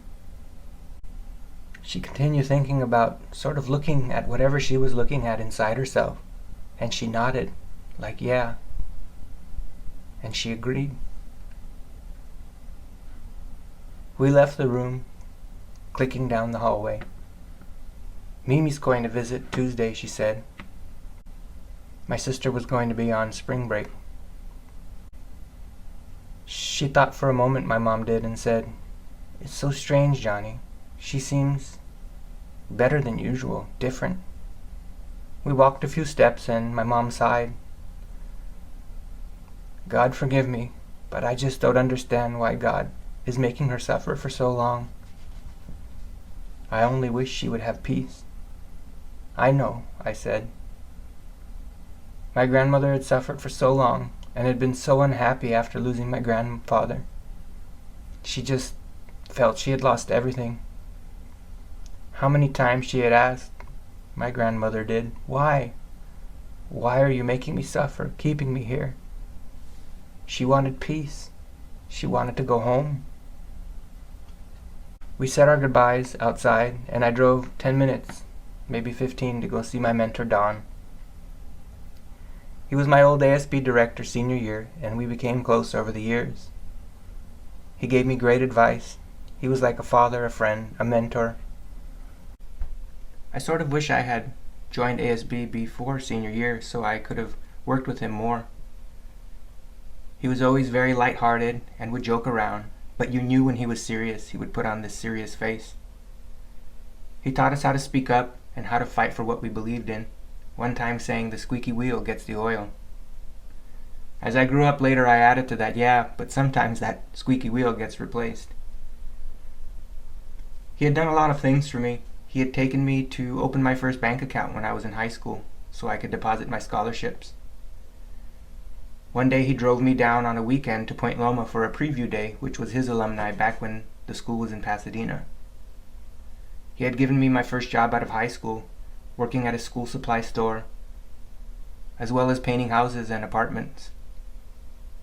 He shared everything, good and bad, and mostly a lot of wisdom and laughter, and occasionally some wine, of course after I had turned 21. Throughout the years we would build a long-lasting friendship, and it was great that I had so many amazing people in my life, and lately I had begun to really appreciate that they were surrounding me all over, encircling me with goodness and humor and what I needed to learn along the way. He had given me many memories and shared so many things with me. I got to his house and walked into the kitchen door and knocked. Right away, I noticed a bottle of champagne on the counter. While looking at it, I said, "What's this?" "Well, we need to celebrate." "Celebrate what?" "I don't know. I'm sure there's something to celebrate." I took a selfie with the Dom Perignon 2003 bottle. It seemed expensive, sort of out of the ordinary. We sat down and tasted some. I filled Don in with what happened at my grandmother's. "So what do you think?" he asked, pouring a bit more. Asking about the champagne. "I like it. It's not as bitter as most champagne." We relaxed a bit and enjoyed what we were drinking. Then Don corked the nearly half-full bottle and put it in the refrigerator. We talked some more, and eventually I had to go home. So it had been a pretty eventful week. I just felt so connected to everyone around me. At work on Tuesday, I had a student bring up World War I, a history question for the first time in our study groups. I got me talking about my great-grandfather and some stories my grandmother had shared. Then the student heard behind me and showed me the pictures of her trip to Poland and visiting and meeting the Pope, as well as Auschwitz concentration camp. And it just so happened the pictures were taken on my birthday, July 26. Then I shared with my students just what I thought and what I felt after seeing those pictures, and it led Miranda to share with me what she was going through as her grandmother was dying. She went from average build to losing so much weight, and Miranda was able to be there for her and comfort her. And someone once said these difficult times, they tend to crack us and break us, and in a lot of ways break us open to more things that we didn't know about ourselves and our ability to love. Then I was able to announce at the track race, and take a picture of the van, which allowed me to meet my neighbor's daughter and some other neighbors, and I spoke with my mentor and of course had that moment with my grandmother on Saturday. My neighbor across the street was my old teacher, and she had taught me a very valuable lesson about taking care of yourself, which I have to admit I don't get to do as often as I should. She said, "Why do you wait until you're sick, or why does anyone wait until they're sick to take a day off? Why not take a day off before you get sick, to prevent getting sick, when you're starting to feel worn out? So this way, instead of feeling badly or missing a few days of work, you actually get to recharge." So I did that. On Sunday night, I called in sick and got a substitute teacher. I had this plan that I would go around and pass out the pictures that I had taken and maybe go see my neighbor Ralph. I don't know if you remember, but I mentioned I was closer with Ariana, Miranda's sister. Maybe it was because I had both of them for 2 years, but I hadn't finished the year yet with Miranda, her senior year. Because I could tell you after this next week, I could never say that again.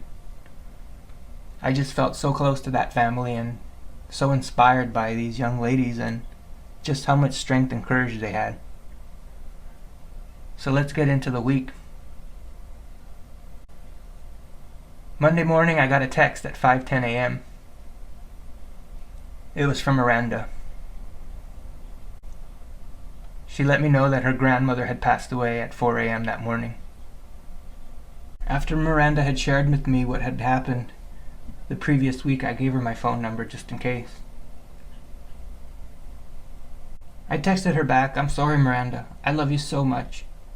And you'll see, everything's leading to something, even this. Anytime, any moment, you know you can call or text. I'm glad you stayed with her." She replied, "Thank you, Mr. D. Means the world." "Love you," I replied. "Love you too, Mr. D." "Still will be hard," I replied. "But you truly did something most people would never get a chance to do. Most would not be able to handle it the way you did. But it will still be hard, so be patient. And know, there are many of us here for you." I was a bit relieved that I had taken the day off. Soon afterward, Miranda's cheer coach texted me, and she had a great idea to send some flowers over, so I got Miranda's address, her grandparents' address, and we sent over some flowers. Miss Martinez was a really great coach because she cared so much about her students, and she cared so much about more than just performing, but school, home, having confidence, believing in yourself, and being there for each other, the way she was proving right now by being there for Miranda. I was impressed because they delivered the flowers probably around lunchtime already. So I hoped that it gave the family a little bit of comfort. I lay in bed thinking for a while and eventually got up. I started to think more about family and love and where I came from, and I decided to make a post. I went ahead and got the video I shared with my students and I put it up on Instagram. It's the one where my grandfather said, Hi Johnny, hi Mama, hi brother, hi father," in broken English. And then he chuckled. It meant so much to have that memory of him. He was one of the kindest, sweetest men I had ever known, so giving and loving, my role model. And here's what I posted underneath the video. Before leaving Canada, the 23rd of July, 1999, he stared at me from across the room as we sat on the sofas. This was something I had found that I had written that day, after it happened, actually. I'd noticed my grandfather staring at me the last day or two, today even more. I'd catch him staring at me for a while, with no expression on his face. But he was staring at me, and it wasn't a blank stare. I'd look at him and not say anything, almost trying to ask him with my eyes why he was looking at me. Other times I'd stare back and smile, thinking about him and his youth, of me, of his age and what he was doing when I was his age. One time he stared at me long and hard and then finally said, "I love you," in English. "I will never forget you as long as I live. You are in me always, and he touched his chest with his hand and lightly pounded it. He didn't smile. He looked a bit sad, a little bit proud. Later he stared at me again and said, "You are part of me. You are from my body and my flesh." Then he looked at me some more, thinking and contemplating what he said with his rugged face. How blessed to have one of the first digital cameras, or Palm Pilots, in 2002 before he passed. With the camera, or whatever it was, I don't remember. Such a beautiful man. Someone who I'll always forever be chasing to try to be as good of a person as, or funny and kind as, or strong. Someone who literally made me the way I am, because he helped me understand the suffering. Like being in a concentration camp. More importantly, he taught me about life and about miracles. Like his mother walking him out of the labor camp on the very edge of death. And the mystery of life, having a mother who, a hero during the war, helping many people get food and clothing, died just 2 short years later from dirty water. If I'm anything, it's because of all of you, and because of him, and because of all these things we learn, everything leading toward being able to love. That is where happiness is pointing towards everyone else who will help us and love. This is my best post. It will always be my best. And my most #proud, #family, #compassion. Jijo, positive vibes. #love hard. So proud. What a reminder. Love you guys. And I tagged Clarissa, Miranda, my sister, my nieces, my family that were on Instagram. My sister replied, "Still miss him so much, the best man I've ever known." Some student posted, "So beautiful, so touching. Thank you for sharing such a beautiful and personal story." Someone else said, "That's so beautiful," and Ariana, the twin I had in my class, said, "I love this." Such beautiful people, I posted. Look in the mirror. My mentor, Mrs. Dudek, who taught me about Avid and about being a good teacher and caring, she posted, "Amazing, John. I believe you're very much like him." And I replied, "I believe it. The difference is what he went through for me. To be the difference is all he went through for me to be able to be this, let alone the good modeling. One day I'll send you the story when I'm done." My family did go through a lot, and it's exactly the reason I am the way I am. And you know, the way he is, the way he was. I sure appreciate the people in my life like yourself and my grandmother. So, after I posted about my grandfather, I posted a picture of my mother, just very beginning, of appreciating her and what she's gone through. She was so beautiful. And the little picture of her, she was so beautiful then and still now. I'd begun to see her in a different light, from a different perspective. Looking at pictures of her as a child and a young adult, I began to see just how beautiful she was, inside and out. I mean, it's weird to look at your mother that way, but she was beautiful. So I posted a picture of her. I think she was preparing or dressed up for a wedding. And I put the caption, I guess it takes a while to grow up and realize just how #special, #beautiful your #mama is, or how you got here. Eugenia was born in a refugee camp in West Germany, homeless. Her parents raced to the west side after the war. And a year later my mom was born in Aschaffenburg. Maybe she was a celebration of the end of the war, of hope. A few years later, half the family went to Australia, and she and her family went to outside near the jungles of Caracas, Venezuela.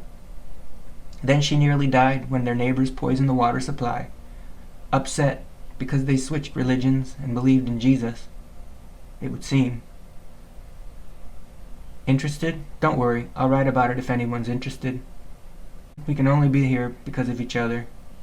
We need to be better. That's what the tough times show. We only ended Hitler together, and it was horrific, but we did.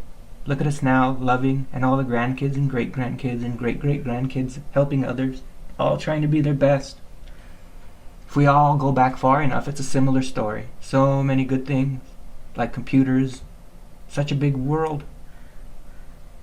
Let's remind each other we really, truly need each other. And I ended the post with a poem by Rumi. I see my beauty in you. I become a mirror that cannot close its eyes to your longing. My eyes wet with yours in the early light. My mind, every moment giving birth, always conceiving, always in the ninth month, and then an empty sky. And everything is soul and blossoming. Everything is soul and blossoming. Everything is soul and blossoming. How do I stand this? We become these words we say, this poetry. I never know what I'm going to say. I don't plan it. When I'm outside the saying of it, I hardly speak at all.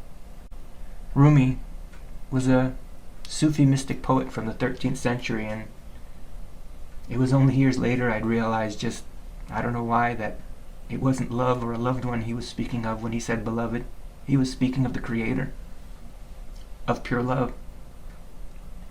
You see, when my grandparents became Christian, they couldn't control how much they loved to share it and what good things it did for them, so they would preach in front of their yard, and their neighbors would hit pots and pans to try to drown out the noise. They'd use a little megaphone, and it drove the neighbors crazy. They probably should have been a little bit more sensitive to their neighbors.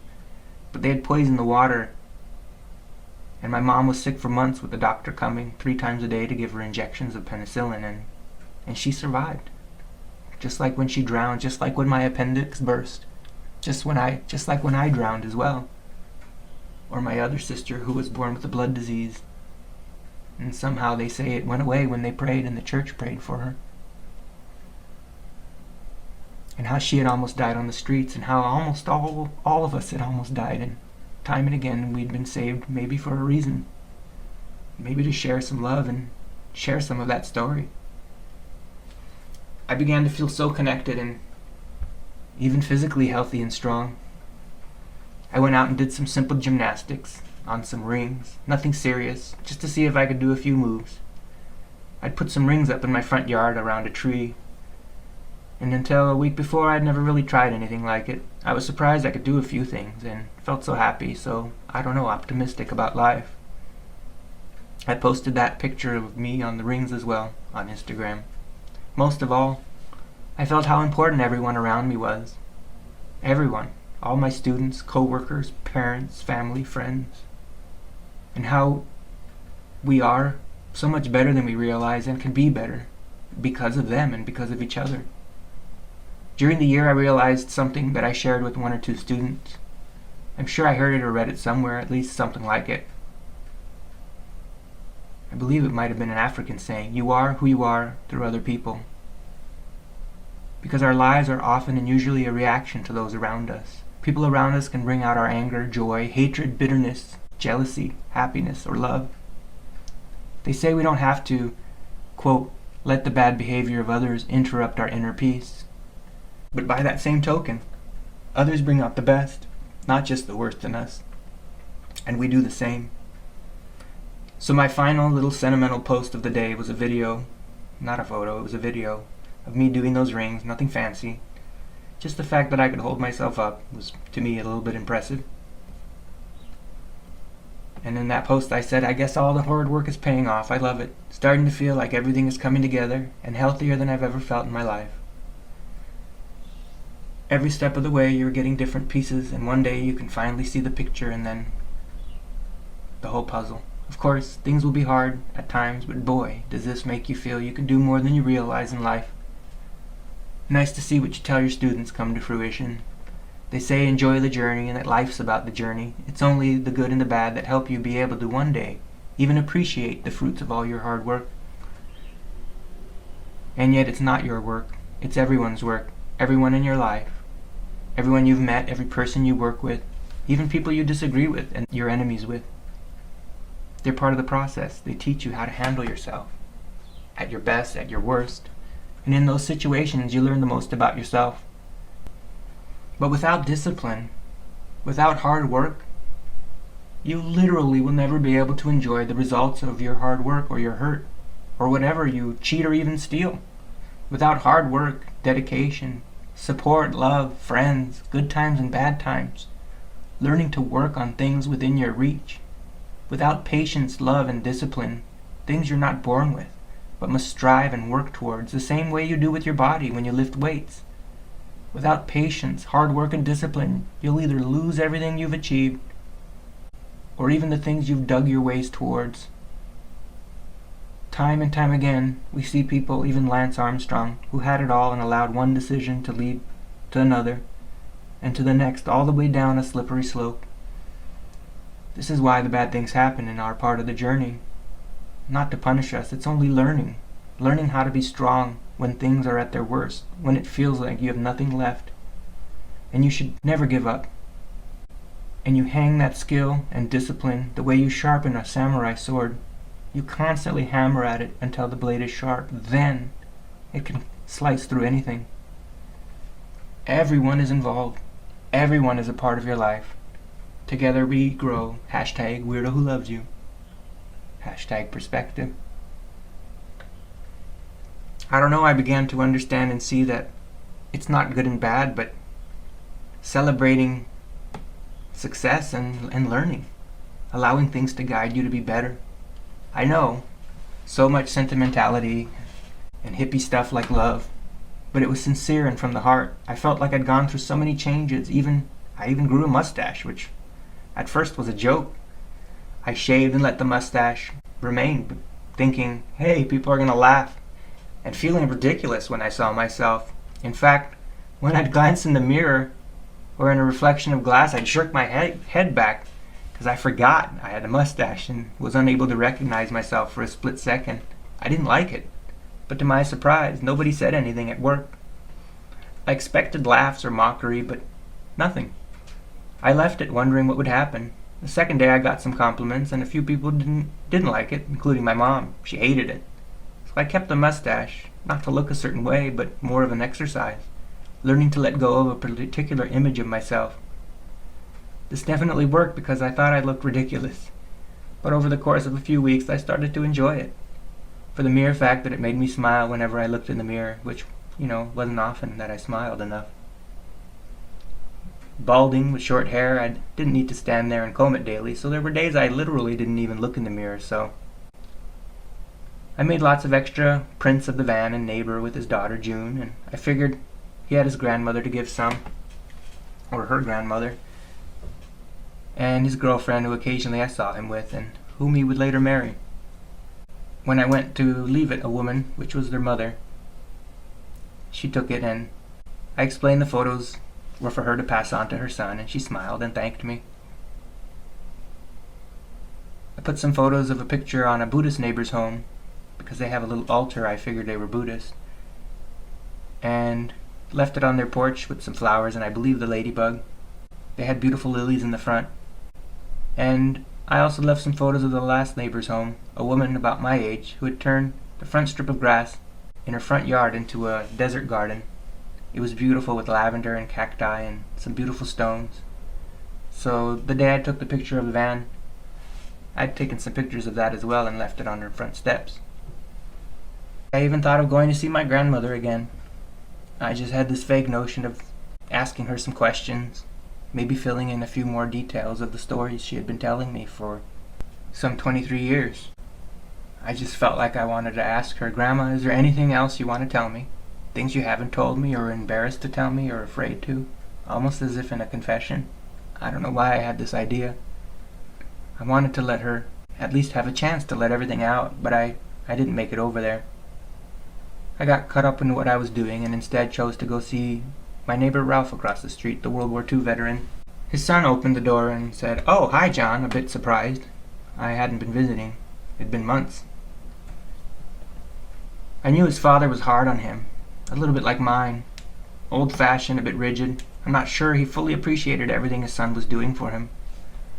First for his mother who passed, and now for him. The son in his 60s had moved in.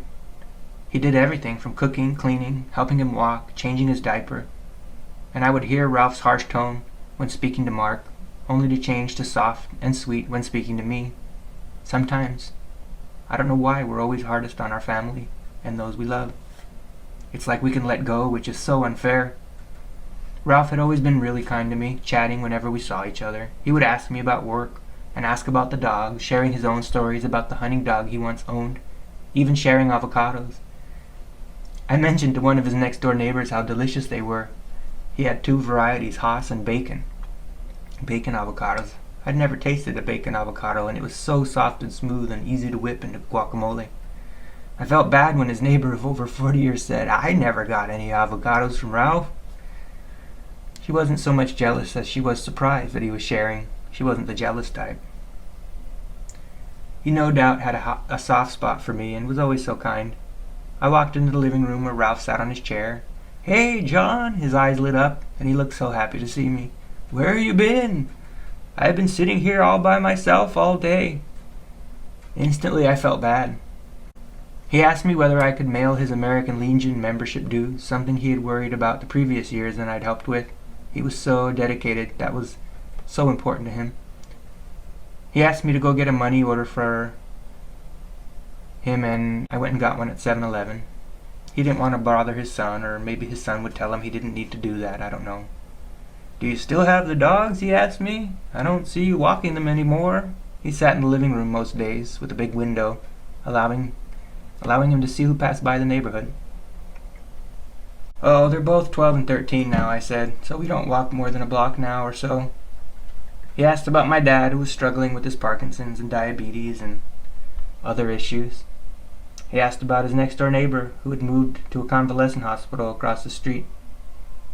It was the husband of my old teacher, and he had Parkinson's like my father, and recently had a stroke, prompting the move. Luckily, the convalescent hospital was only a block away, and his wife was there day and night, helping him eat, taking care of him, wishing he could be home. "You know," I said, "I like taking pictures. I should take your pictures." He brightened up a bit. "Yeah! Actually, do you know it would be nice if we put your uniform on and took a picture? Do you still have it?" No, he says, "I don't have it. I just have a peacoat. It's too heavy." He was really thin. He was deteriorating and lost a lot of weight. "Well," I said, "then maybe just you and your son Mark." "Yeah, well, I'm just glad you came over to see me. Why don't you pass by every now and again and come see me, because I get lonesome." "I'll do that," I said. Well, I just glad you came over to see me. "Yeah, I'll come back either today or tomorrow." Why don't you, once in a while, drop by and see me? I'll do that. I will. Because I get lonesome. Camera. I left Ralph's house and did a few things around the house. Somewhere around 6 p.m. I started to get my yoga mat out and get ready for a long session. Lately I'd been obsessing over yoga as it had been gradually improving my health and well-being. I had bones and muscles and scoliosis and all the twisting and stuff that, as I had started yoga, began to get better and actually showed me that I even had the problem. It explained why I was constantly sick with sinus infections, throat infections, and just overall had a weak immune system. Sometimes I was doing yoga for 2 or 3 hours lately. It was just doing so much good for me. My back and neck were just a constant problem, and I was realizing maybe some of the injuries I had while running in college and other things were just making things worse. As I lay my mat out, I just thought to myself, I wonder if what I told my grandma yesterday will help her pass. I didn't dwell on it. I don't know why I even thought it. Same reason I don't know why I thought of what I thought of in the car on the way to see her on Saturday, to tell her I was writing a book and she would never be forgotten.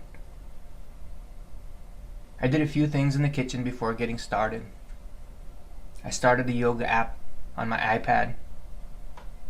I'd done yoga in the gym years ago and had a general understanding of things, and this wonderful app allowed me to make my own sessions and customize wherever I felt tightness or pain. Sometimes I'd even make the poses last more than a minute, sometimes 2 or 3.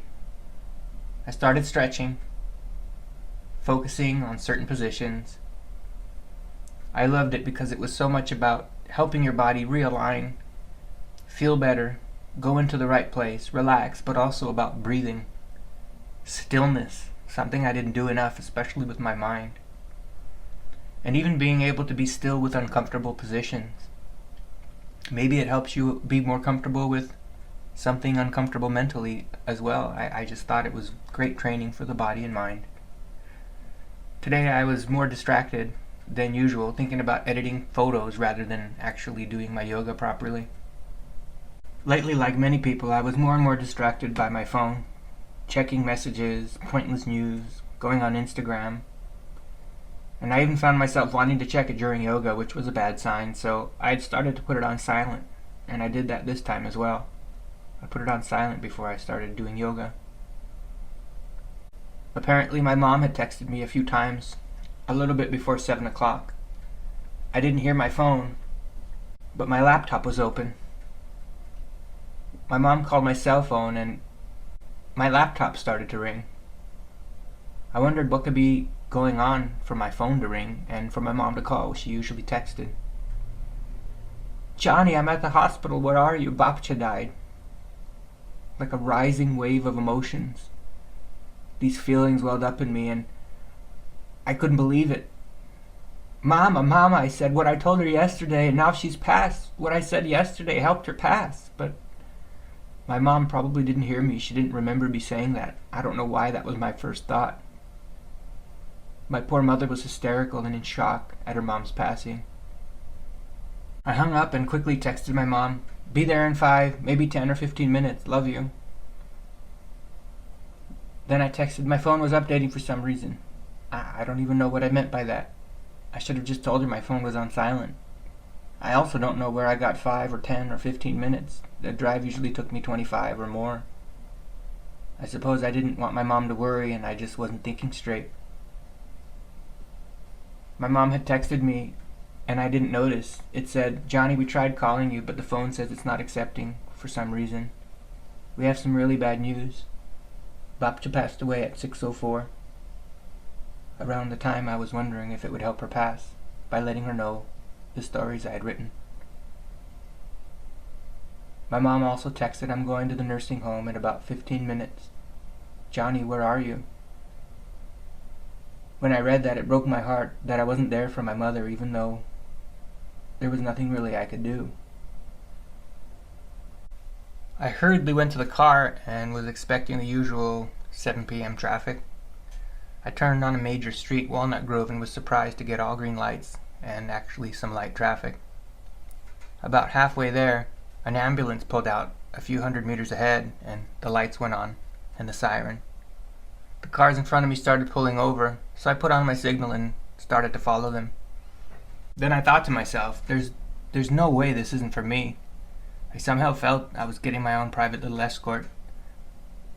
I let it pass me and continued driving, never getting too close to the ambulance. And I actually arrived faster than I ever imagined, 15 minutes. Like I said, it was usually 25, and with traffic, 45 minutes drive. When I went into the nursing home and entered my grandmother's room, my mom stood over the body crying. My grandmother had a bandana over her head and chin, probably to keep her mouth closed. Her eyes were closed and her skin was very pale, nearly gray. I watched as my mom touched her face and kissed her, crying. Although my grandmother had been sick for so long and wanted to go for so long, it was still a shock. As my mom rubbed her arm, more to myself than to my mom, I timidly said, "I don't think I could do that." I didn't think I could touch my grandmother the way my mom did. But as I said it, I found myself moving to touch her hands, which lay folded on her chest. As I felt her body, it felt so hollow and still. "It's like they say," I said out loud. "She's an empty vessel." And that's what it felt like. It felt like everything was gone and you just had this shell. She looked very peaceful, and to me she looked proud. And I know it sounds crazy, I couldn't explain it, but she had this air of dignity and pride on her face. She looked proud. I'm sure that given what I told her the day before, I was just maybe projecting things, I don't know. I wanted her to be proud. She had every single reason to be proud. She had lived such a life and had been so strong, carrying her family through multiple countries, wars, everything. When they didn't have money, when they didn't have a home, she was strong, and sometimes she was stern, but She had to be strong her whole life. Maybe 15 minutes later, a couple came in. A man and a woman that my mom recognized. It was the daughter of my grandma's old roommate. Their mom had passed away a few months prior, and we don't know how they found out about my grandma's death, but it was a great comfort. I assume maybe one of the nurses let them know, maybe they had asked to notify them when my grandmother passed, but it made a huge difference for my mom, who was so devastated. The woman, a bit younger than my mom, hugged her and rubbed my mom on the back. She was looking at my grandmother, and she was saying, "Que tranquilo, how peaceful," she kept saying. She and her husband said my grandma was so beautiful, so peaceful. And they also touched my grandmother's hands, her face, almost fawning over her body. It was amazing to see people who were almost strangers with so much love and respect. I was so grateful that they arrived, no matter how they found out about it. I stood back and watched, amazed at the comfort they felt among the dead. This was something new to me, even though I'd been to many funerals, even remembering my first funeral when my grandmother and mother took me out of kindergarten when I was 5 years old to attend a funeral for someone at church. Being the child of a minister, you were always involved in the good and the bad, marriages, funerals. But I just couldn't understand how they were so able to be okay with death and even touch someone who was deceased. Was it a cultural thing? Was it their age? The couple must have been in their 50s, and my mom, she was in her early 70s. People my age, or perhaps people in America, seem so much more afraid, uncomfortable, or grossed out by the dead. I know up until that point I was. I've read many stories, and in India, it's just something more natural and normal. You're encouraged to face death and not to shy away from it.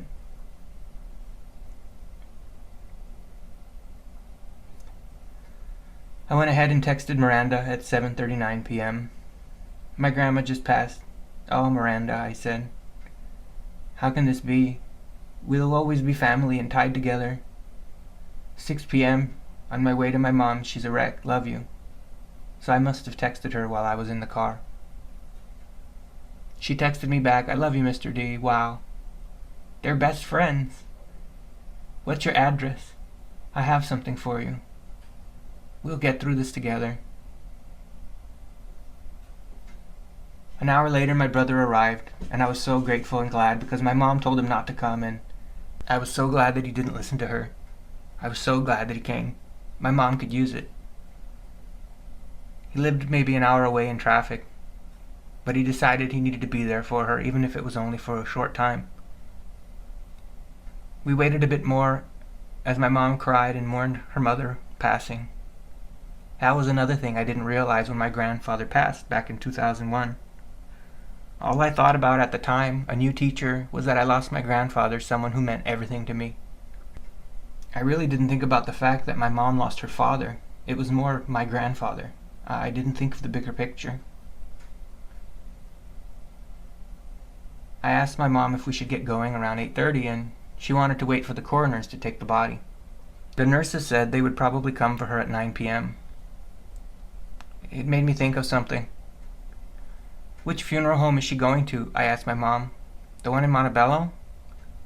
I wondered if it could possibly be the one where my former student and his family had worked, even when he was my student. I was actually scheduled to have lunch with him the following day. "Yes," my mom said, "the one on Beverly, Gutierrez something." So I texted a student who graduated the year before. He was also in my AVID class, him and his brother. He replied that he did indeed work at that funeral home, and I asked if he had an ETA to pick up the body, letting him know my grandmother had passed. He let me know that it would probably be another hour or so I let my mom know, and I was grateful because she would have waited and waited until 10 p.m. She decided it was okay and time to leave. She was in such shock, she just was staring in, I don't know, total and complete disbelief. We walked down the hallway, and when we first came out of the room, she saw a nurse and just instantly blurted out, "Throw everything away. We don't need anything." I was surprised by this. I thought perhaps it was too much for her, and of course it was. She was in shock. A day or two later, she would explain that she only meant she didn't want her old clothing. Of course she wanted her things. She wanted her wedding ring. She wanted photos. She wanted anything she could have that would remind her of her mother. We got outside to the cars, and my brother said he would follow my mom to her house to be sure she was okay. I said I wasn't going to join them, and I thanked him. I needed a few minutes to absorb what had happened. Things seemed to be happening like I was in a movie. I couldn't believe the events of the last few days or the last week. So I got in my car and I just sat there and closed my eyes, taking some deep breaths and crying. Around 10 p.m., my student texted that they had taken my grandmother to the mortuary at 10:05 p.m. "Hello, mister. We've taken your grandma into our care already. She is safe in our hands. Thank you, and God bless you and your family. See you tomorrow. Good night," he said. Thank God for Joseph. He was kind. He was respectful. He wanted to be a California highway patrolman, and he was made for the job. I was so grateful that he was there, just in a small way, to help our family feel comfortable. The next day I called in sick for work again. I let them know that my grandmother had passed. I went to my mom's house, and I couldn't believe how hard she was hit by all that had happened the day before. Despite expecting it for years, my grandma in poor health, 96 years old, just a few weeks from her 97th birthday, and even my grandma wishing that she could pass and be with my grandfather. All of that still, and it was difficult, and put her into that state of shock that took well over a week to get over. We went with my father to the funeral home and went over the paperwork.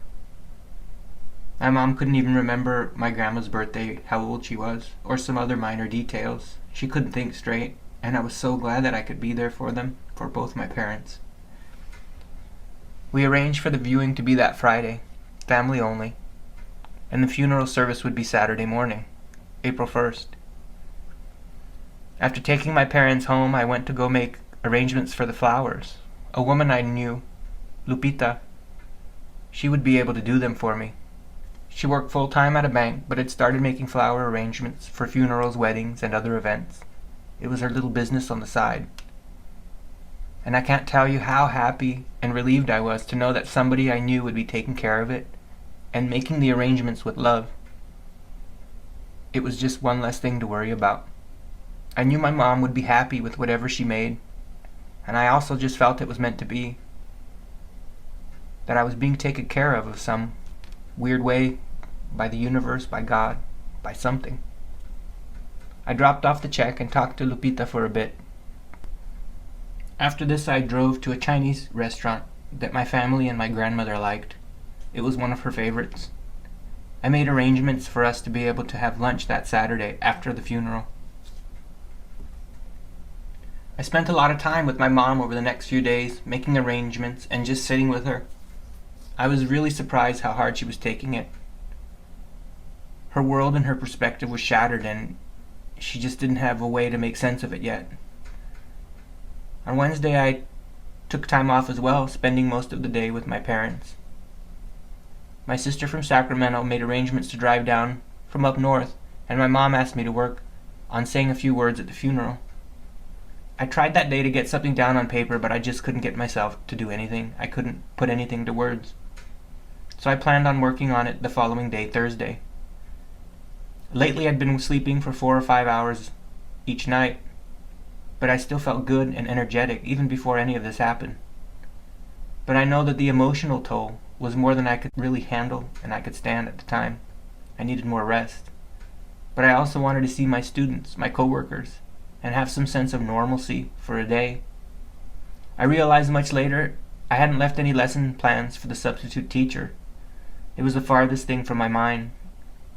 But everyone at work was so kind and thoughtful, wanting to be sure I was okay. I felt so strong and blessed and grateful to be in the right place and around all the right people. I never imagined it would be like this dealing with my grandma's passing. She'd always been so important to my life, like a second mother. I'd go to her house every day after school when I lived in Canada, and each summer I would go there for 2 months. Sometimes with my parents, they'd stay for a couple weeks, and my brothers and sisters, but then they would leave and I would stay with my grandfather and grandmother. And we became so close, especially as they shared their stories and their life struggles and their life's joys and happiness. When I did go to work on Thursday and I arrived in my second period class, I saw my seniors. This was the class Miranda was in, so I got to see her, the poor girl, the one who lost the grandmother the same day I did. We went outside and we hugged and cried, and the class presented me a sheet of construction paper, 11 by 14, that I still have. Each student had put their thumbprint on it with some paint, and written around it were several phrases. I guess Miranda had asked everyone to write things that reminded them of me. It was so touching. There were words such as compassion, dream big, kindness, etc. It really touched me to read these things because I think it was amazing if I had in any way taught them any of these things, but I knew I needed them more than anyone at the time. I needed kindness, I needed compassion. My student's grandmother's viewing, Miranda's grandmother, I found out would also be the same day as my grandmother's. And it turns out she would also be in the same funeral home, and her funeral would be on the same day. I went to my parents' house after work, just a few blocks away from where I had gone to high school myself.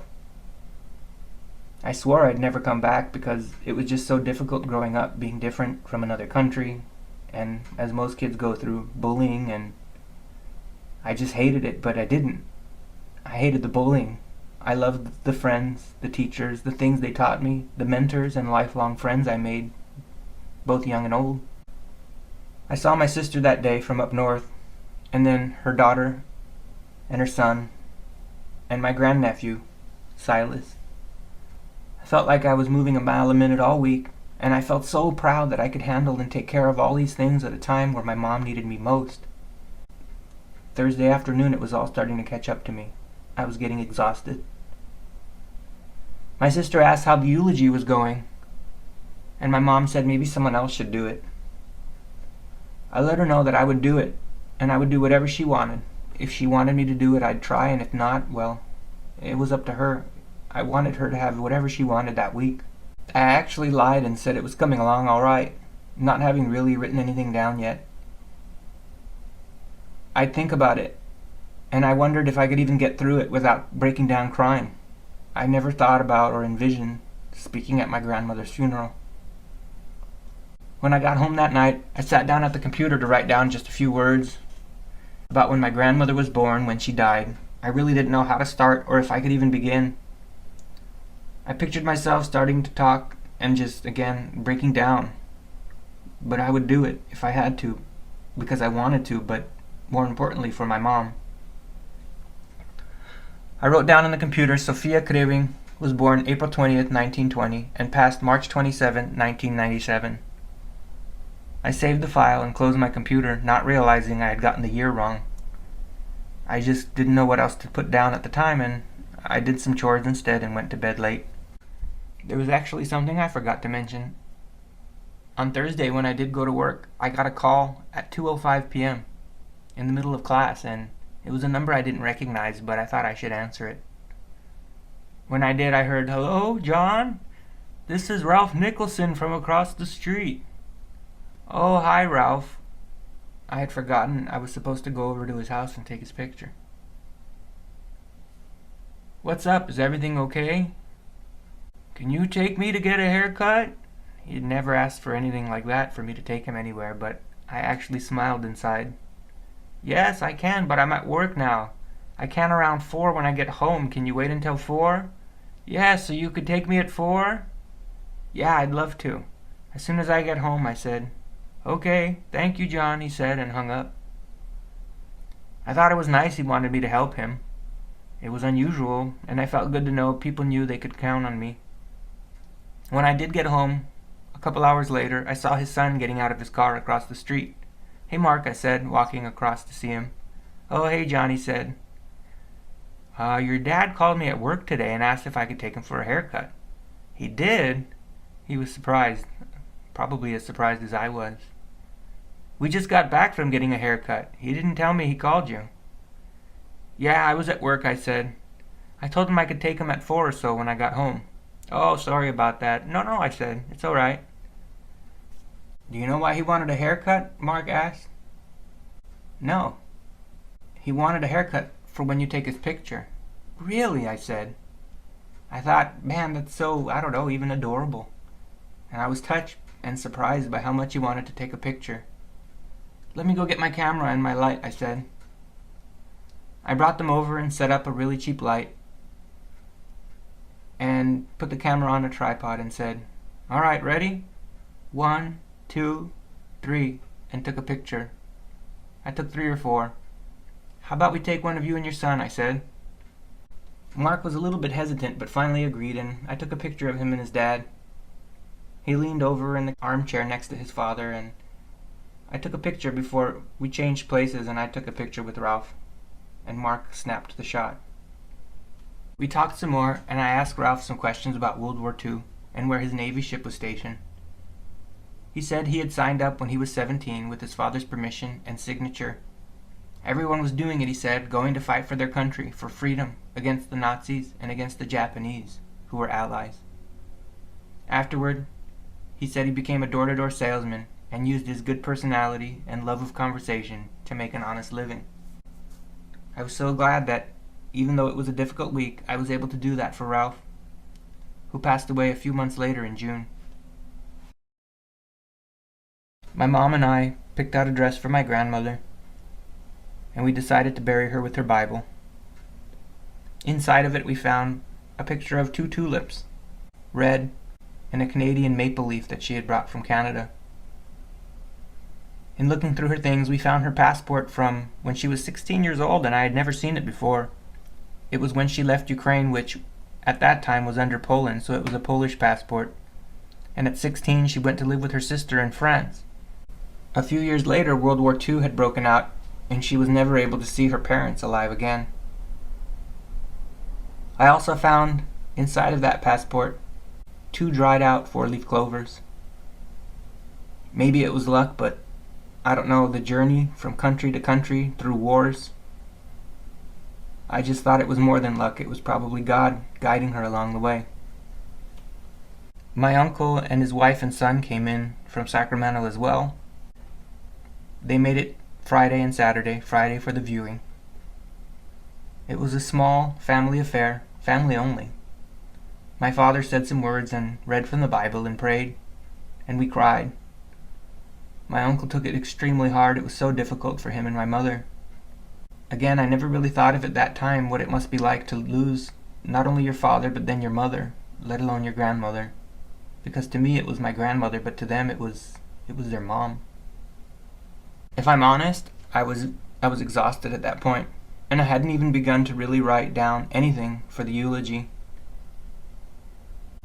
We had our viewing in a smaller section, and later, not long afterwards, a few hours later, I would go to Miranda's viewing for her grandmother. It was in a larger room, much larger, and it was so full of family, well over 100. When I entered, there was a poster board of pictures and a big picture of their grandmother, who I thought was so beautiful. She looked like a movie star. It was different than ours. It was a celebration. In the foyer there were snacks and refreshment, pan dulce, Mexican sweetbread. There was coffee, hot chocolate. When I arrived, everyone was so positive and happy to see me.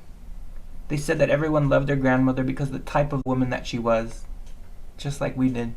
They said she would walk into Jamba Juice or somewhere and everyone would just light up and be happy to see her because she was such a positive person. I was glad to have a snack and some hot chocolate, and I looked at some of the photos on the posters. I saw Ariana first, the older sister, the twin, and she was with her little nephew. I told her how beautiful all the memories were of her grandmother, and how many people there were there was so impressive and so beautiful. I then walked inside to the front room where Teresa's body lay, and she looked beautiful. She wore a long necklace and a hat with a beautiful dress. I would have never imagined thinking someone deceased looked this way, beautiful. But she looked dignified. Maybe I was beginning to be able to appreciate the process of death and dying. It'd been in my life for so long as the son of a minister. In a way, I was glad to see the difference in the way that we mourned our family and theirs, each to whatever they need and how they can do it. We didn't have as much family. Not nearby. I was so proud of Miranda for taking care of her grandmother. And her grandmother, just like her and all of her sisters and her family, was such a beautiful person, I could just tell. Things were beginning to weigh on me because I didn't understand what I was going to do and how, by tomorrow, I was going to write a eulogy.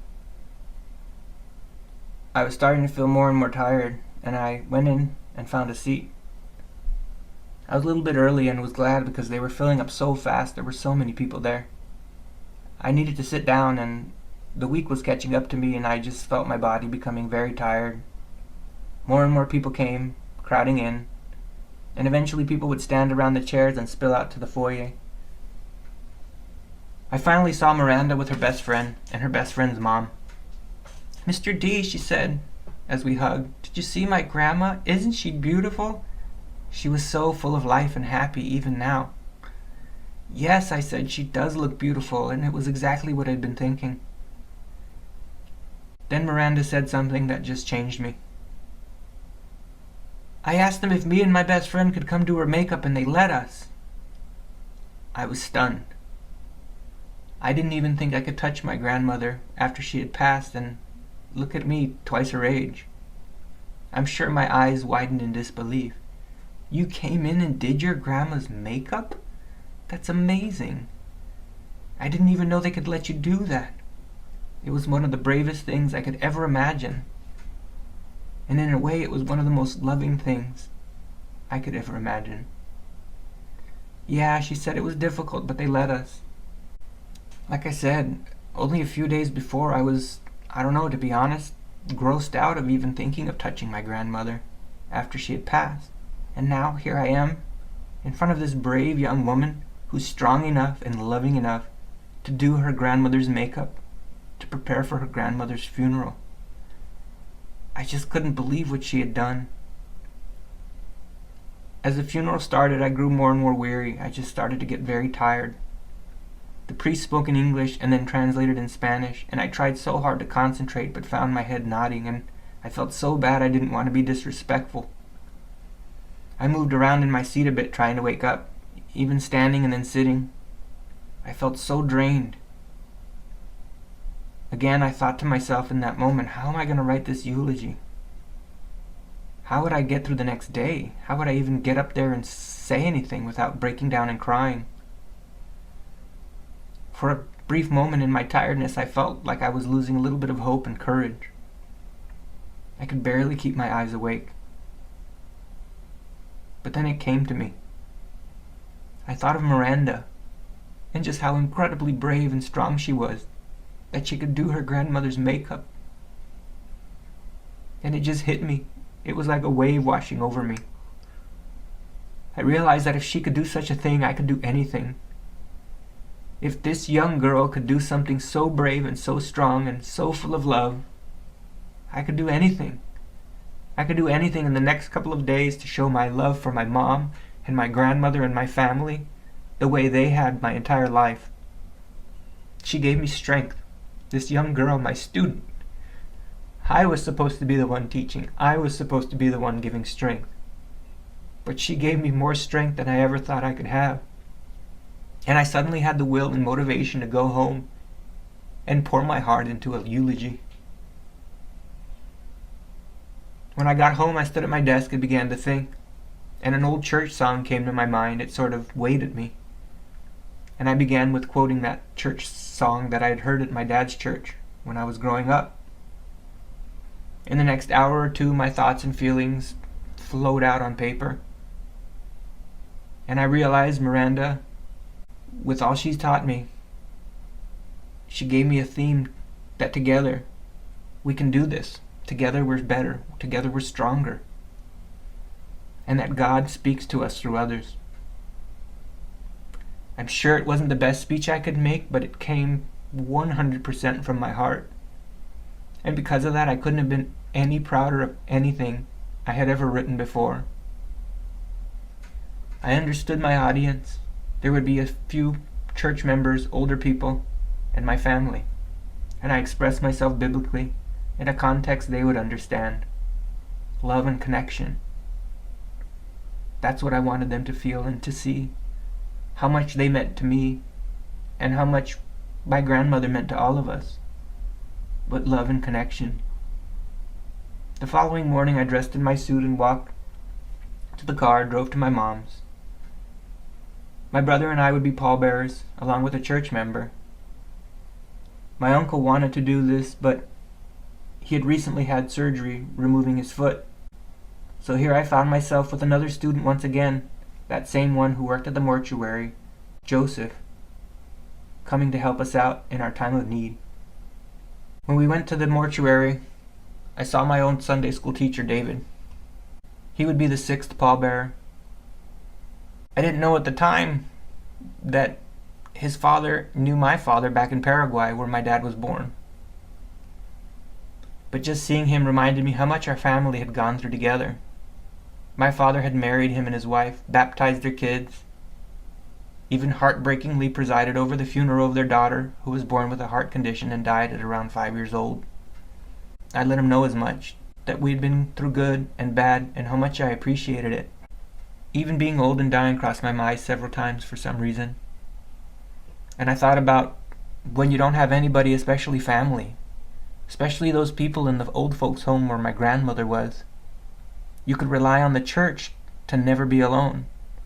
And you could rely on those who followed the Creator and the love of God to be there and comfort one another in good times and in bad.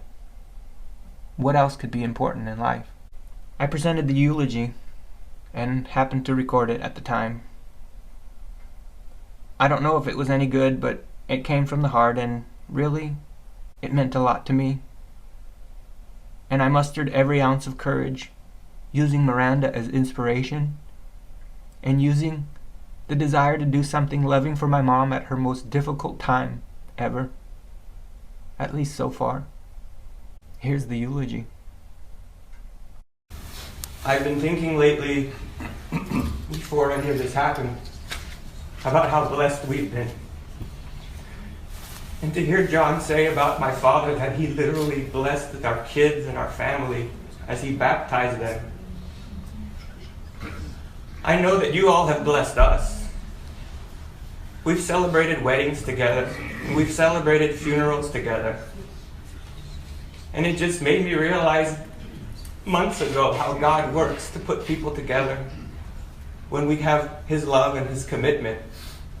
I even cried and called my mom a month or two ago, crying, "Mama, Mama, why are we so blessed?" I feel so many good things happening where I am.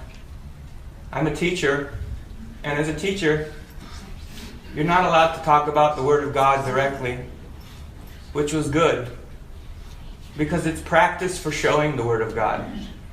And if you can't speak the Word of God, you need to ask yourself, how can you show it? The love of God, the grace of God, which I've seen the last several months and the last week or two as people have come and been with my family when they needed them, when my grandmother needed them, when my father and mother needed them, when we've needed them. Even to the end, there were people who, when my grandmother passed, showed up, we don't know how, within a half hour to be there for us. And just over and over, this isn't what I want to say yet, but over and over, I've just seen God working to be there for everybody and to show His grace and His love, even in the most difficult times. I couldn't believe or imagine in my life being able to stand here and do this, other than for the grace of God. Yesterday before bed, I was thinking of the song. Вчора я думав про пісню «Смотри, какую любовь дал нам Отец Небесный нас». I feel that love, not just today, but for our family, that you guys have just been there for us. In English, it's 1 John 3:1. Behold what manner of love the Father hath bestowed upon us, that we should be called the children of God, and such we are. Beloved, now we are children of God, and it is not yet made manifest what we shall be. We know that if He shall be manifested, we shall be like Him, for we shall see Him even as He is. And I begin to understand how God works through us. We don't have to be just a minister. You could be a teacher, a postal worker, Yesterday I was at a funeral here at the same spot last night for a grandmother of my student, who I felt God brought me to help, and she helped me get through these times.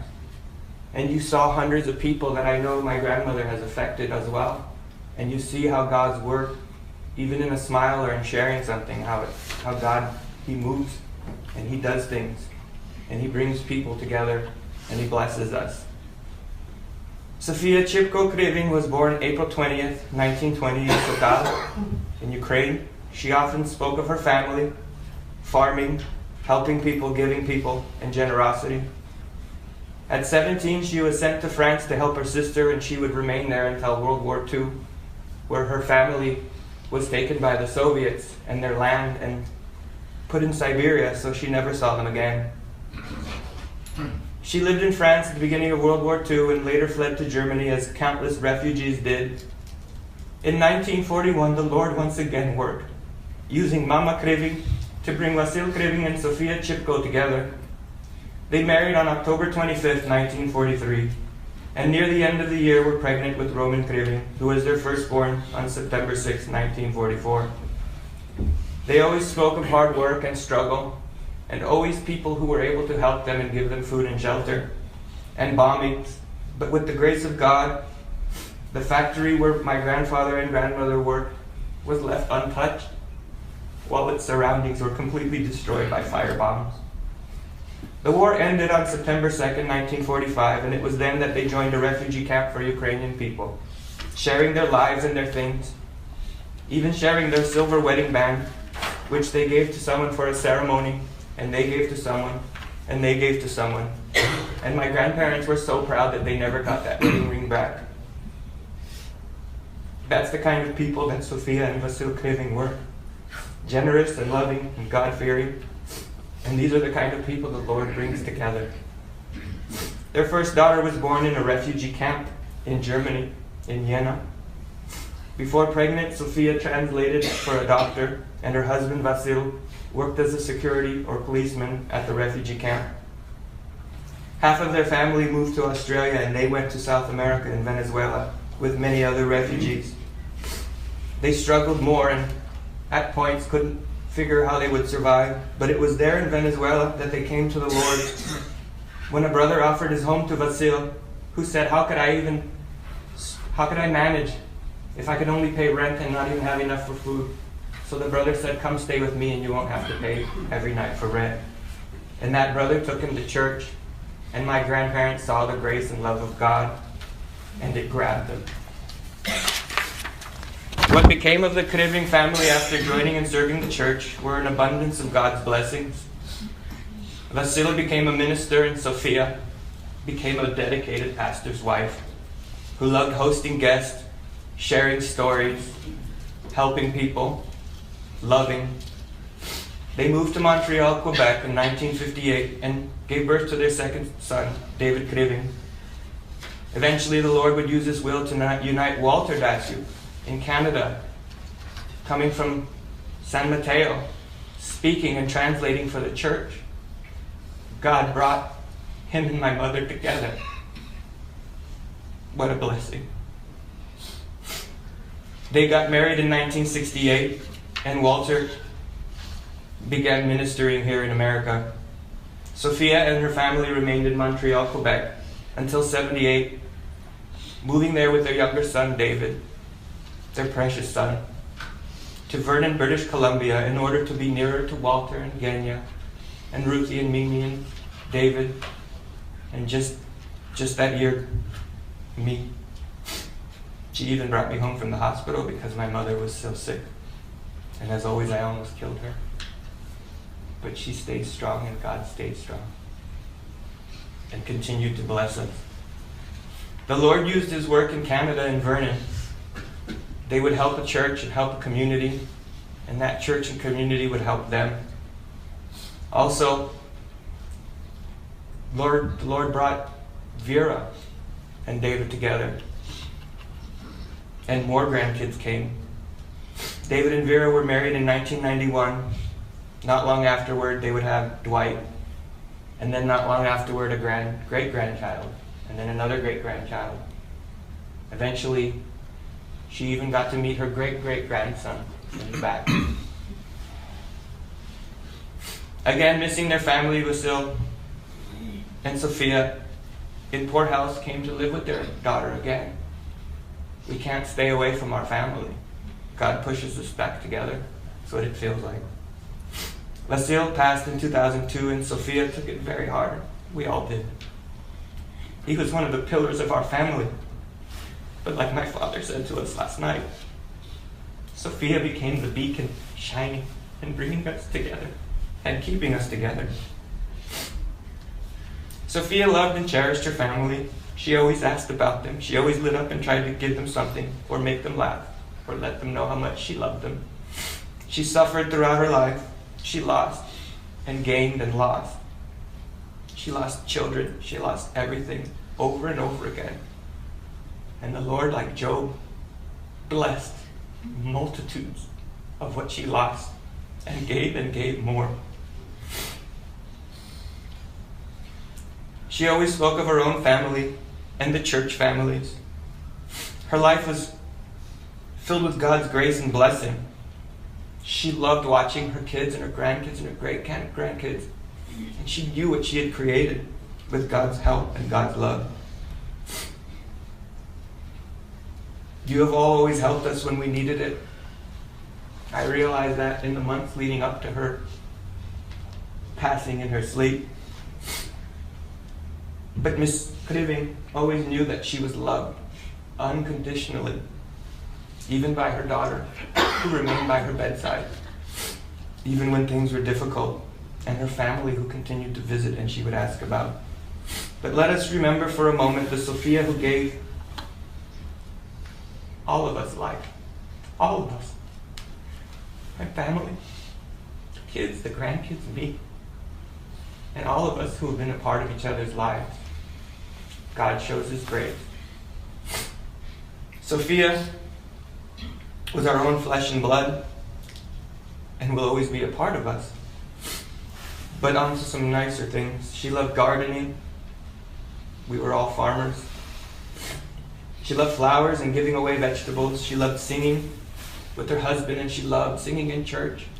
She kept asking us to sing when we would visit her in the coming months and years when she was in the hospital. She loved hearing stories about her grandchildren and her great-grandchildren and telling a story about her life. She was so loving, and now I know where my mother gets it from and where we all get it from. And she had so much strength. She loved cooking, especially for the church and for us, for her family, for her friends. After school, she'd bring us over and we'd have cookies or fritki. And her daughter continues to make pierogis, borscht, holubchi. Even up last month, she was making borscht and holubchi. Because Sophia taught us to share everything, like God, to share food and to give to others, and to love, God's love. She loved her family and her friends. They've always shown an overwhelming love for her. She shared her wedding ring, her home, her money, but everyone had shared the same with her. This is God's love. She was tough. She had to be to get us here. She taught us good morals and to have a conscience. Мати совість, і вона вчила совість мати. Вона все сказала, о, не будь безсовісний. А дуже це, it's very important, I'm realizing, as an adult. Багато людей не мають совість. А з любов Бога ми маємо совість. She taught us to appreciate and be grateful, and she taught us good morals and values. And I'm almost done. Excuse me. Sophia bore 4 children, 10 grandchildren, 8 great-grandchildren, and 1 great-grandson so far. And the blessings will continue. A family of the Lord. And with the grace of God, those people and the people that you guys have been a part of, you have touched so many lives, as she and her family have and continue to do. In the coming months, like I said, I felt so blessed. I began to see the importance of all of us in God's work. Literally everything we do is an opportunity to minister without speaking. And God will begin to use you when we do that. We can serve with the many gifts and talents we have.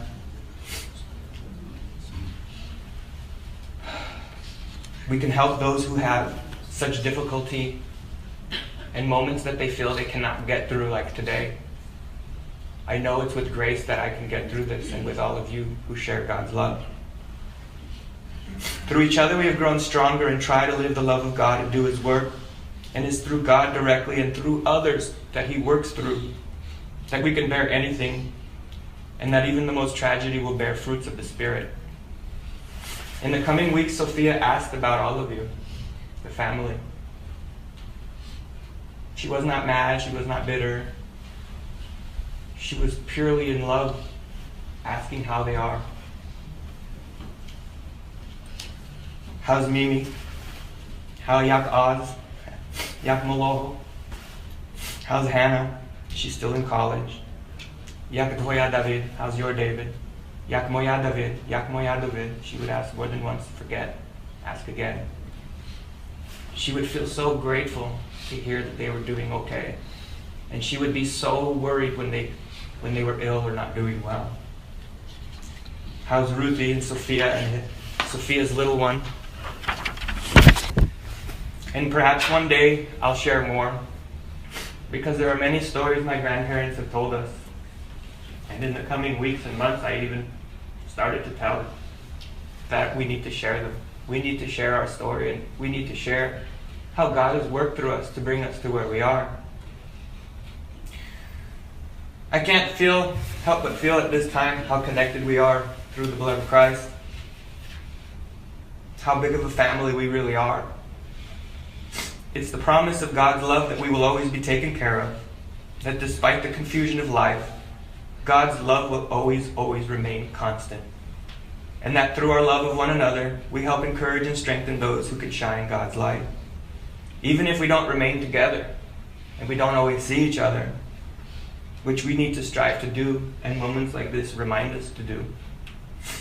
I know that for the rest of my life, someone with the heart of Krivin, with the heart of Dasyuk, with the heart of Aguirre, Kovalchuk, Kozic, Nichipor, on and on, someone with the heart of God will always be there for us, and always have been. Because the Lord provides, and the Lord is our shepherd. We shall not want. And sometimes it feels like God is giving us things that we cannot bear, but we don't know His plan and need to trust Him. Because everything leads to His plan, and everything is according to God's will. And God never gives you more than you can handle for your spiritual development. I'm almost finished. This is God's grace, that we were working continually with God, doing something more important than we realized, and leaving a family and a trail of love and hope in difficult times along the way. Because I know those who have helped them brought us here, and now we as a family have continued to help others, whether or not we realize. That's God's love, and that's why we're here, and that's why we even survived. To the very end, we were Sophia's greatest comfort and joy. She loved God so much and her family so much, and she brought out the best in us, loving each other, each and every different one of us in every different way she could. She loved us as much as she could, and showed it. But it's a reminder right now that we don't only need the Lord needs us.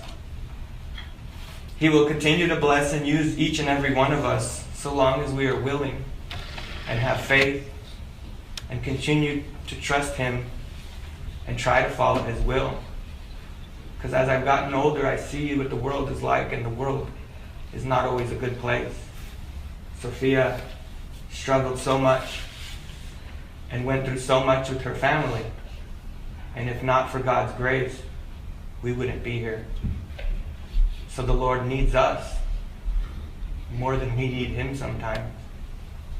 So the question is, are we listening, or are we willing? So I want to go back to the song, "Behold what manner of love the Father has given unto us." Just behold what manner of love the Father has given to us. That we could have such a beautiful, loving grandmother, mother, great-grandmother, church member, sister. Behold what manner of love that we have each other and always have. Behold what manner of love the Father has given to us. Because despite this, we're coming to Easter, and the scripture says, "Fear not, for he is risen." And we should fear not, for she is risen, for she loved the Lord and served the Lord and has instilled in us the love of the Lord, and we continue to grow, and God putting people in our lives constantly. Friends, wives, husbands, who can serve Him and continue to grow in God's love. With such great family, friends, and brothers and sisters, we'll never be alone, and we'll always know God's love and God's grace. The final day before my grandmother passed,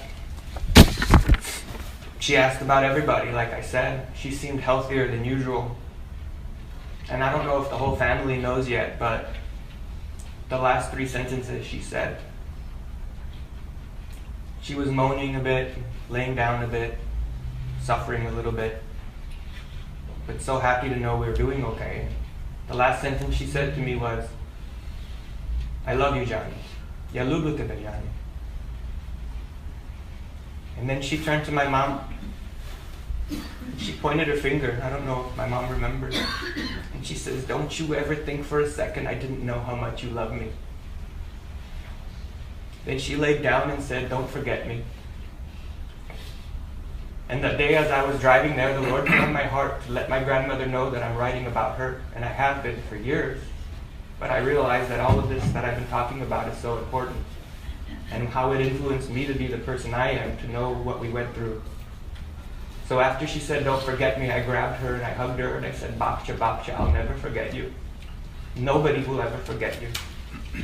I'm writing a book, I'm going to write it all down, and they're going to know everything. Everything. They're going to know what you went through, what you did, and what God did for us and our family, and how He brought us to be how we are today." Статній раз, що я бачив бабця, вона сказала до мене, "Я люблю тебе, Джані." А вона, то мама сказала, "І ти не думай", як сказала, "не думай", що я не знаю. Ніколи не думай, що я не знав, що ти мене любила. І лахла і сказала, "Не забудь мене." That's just a little bit of what I felt like I went through the last month. That felt like it was God's grace. That as horrible as it is to lose a blessed soul, we know that she is in heaven. We know, and it just almost made my faith stronger. We've always known we're taken care of because we're God's family. And it's not just the Dastik and the Kriving and the Agiri. God's family has always been kept together. And I just felt so blessed. So she knew we would never forget her, and that we loved her, and that she lived such a full life with God. So thank you all for coming. Our family owes you everything, just like we owe God everything as well. Thank you. After the service, I felt, I don't know, proud, almost elated at my speech. It was like trying to give my grandmother one last gift. As I spoke, I looked around and saw different family members looking at me intently, almost as if they didn't recognize me up there speaking.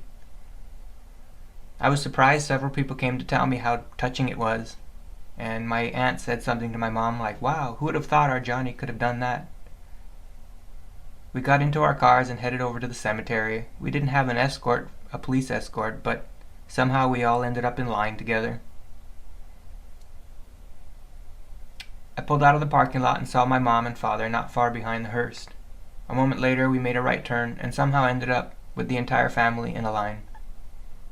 Once again, I thought to myself, of course it turned out this way. It's like the whole week I felt like we were taken care of. The short service at the cemetery was in Ukrainian. My former student took it all in, the first time having seen a funeral in this language. Afterwards, it was a bit funny. Some of the older Ukrainian men came to talk to him in Spanish, and he was shocked. I explained that most of them immigrated from Paraguay, or somewhere in South America, some from Argentina. Most knew Ukrainian, Spanish, and English. We had that dinner at the Chinese restaurant, and my grandnephew tried his best to make my mom feel a little bit happy and comforted, but looking at her, she still looked just in shock. The rest of the year would be a great one because I felt more love and connected to everyone around me and the place that I worked, and I would continue to feel that way. It changed me. It made me feel like I was in the right place, maybe making a little bit of an impact, but more importantly, that they were all having such a huge impact on me.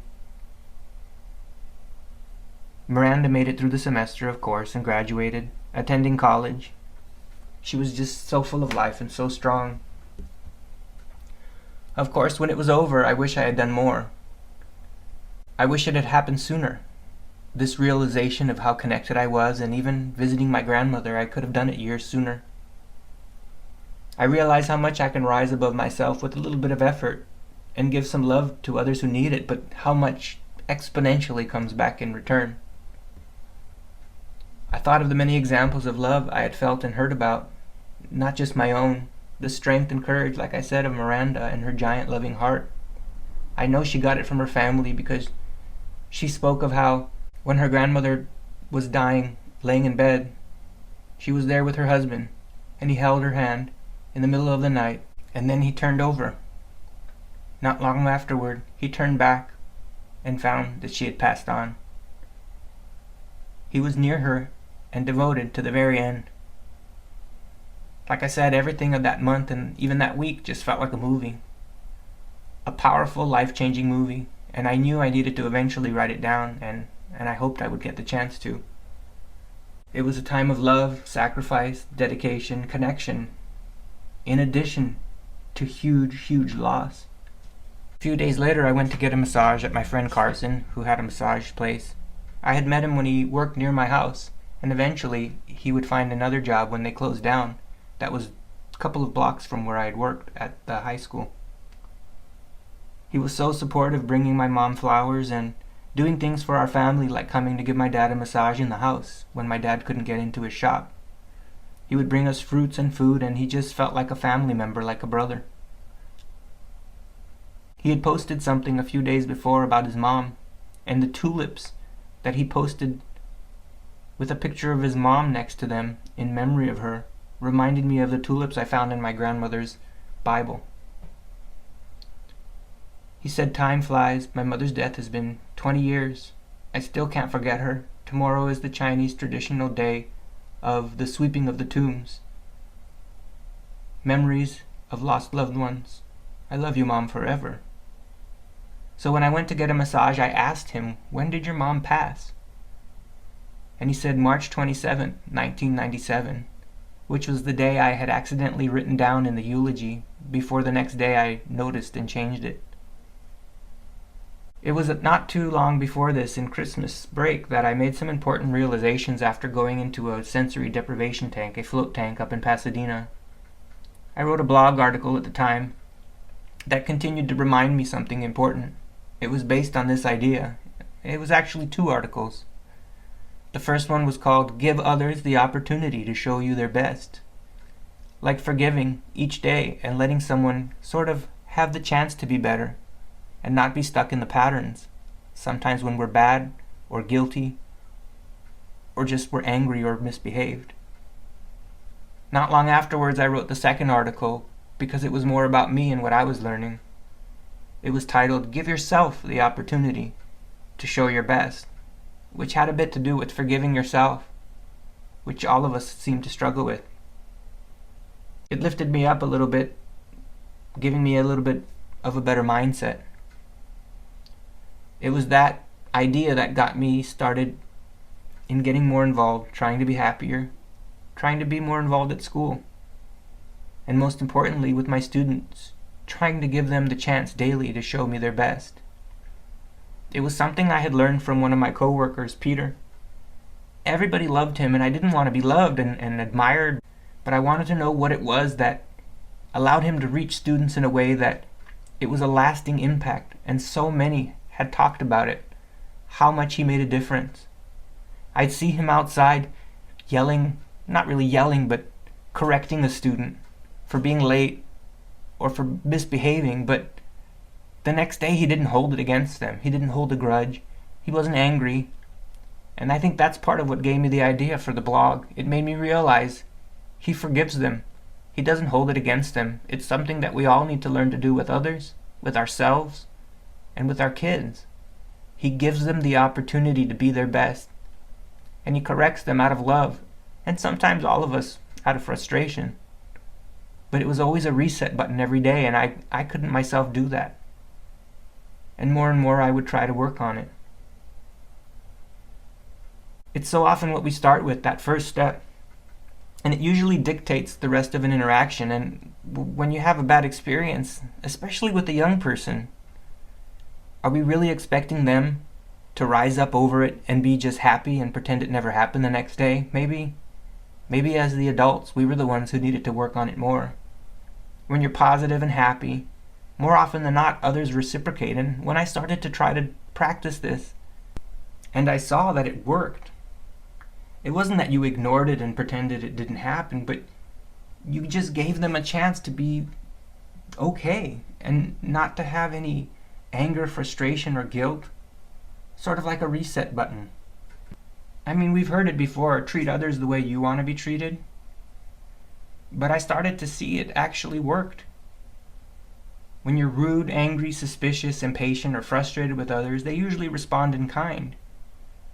And so it gave me a sense of responsibility that what I brought to the table first probably had a lot to do with the interaction. And it's not to blame myself or to blame the other person, but it was just something that was going to help make me a better person.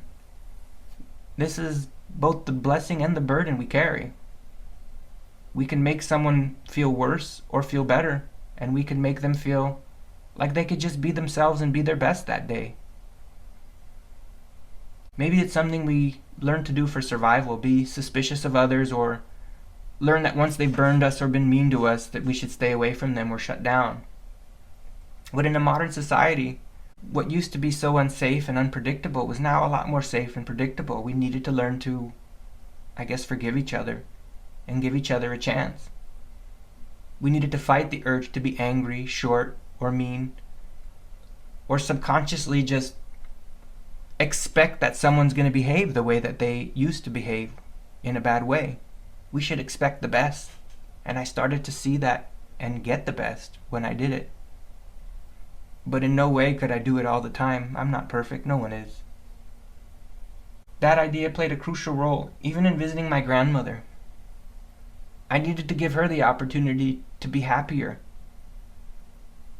I didn't need to hold it against her that she was different, that she was angry, that she was hurt, that she suffered. I needed to give her a way out, not expect the same. But like I said, it's not just giving others the opportunity to be better.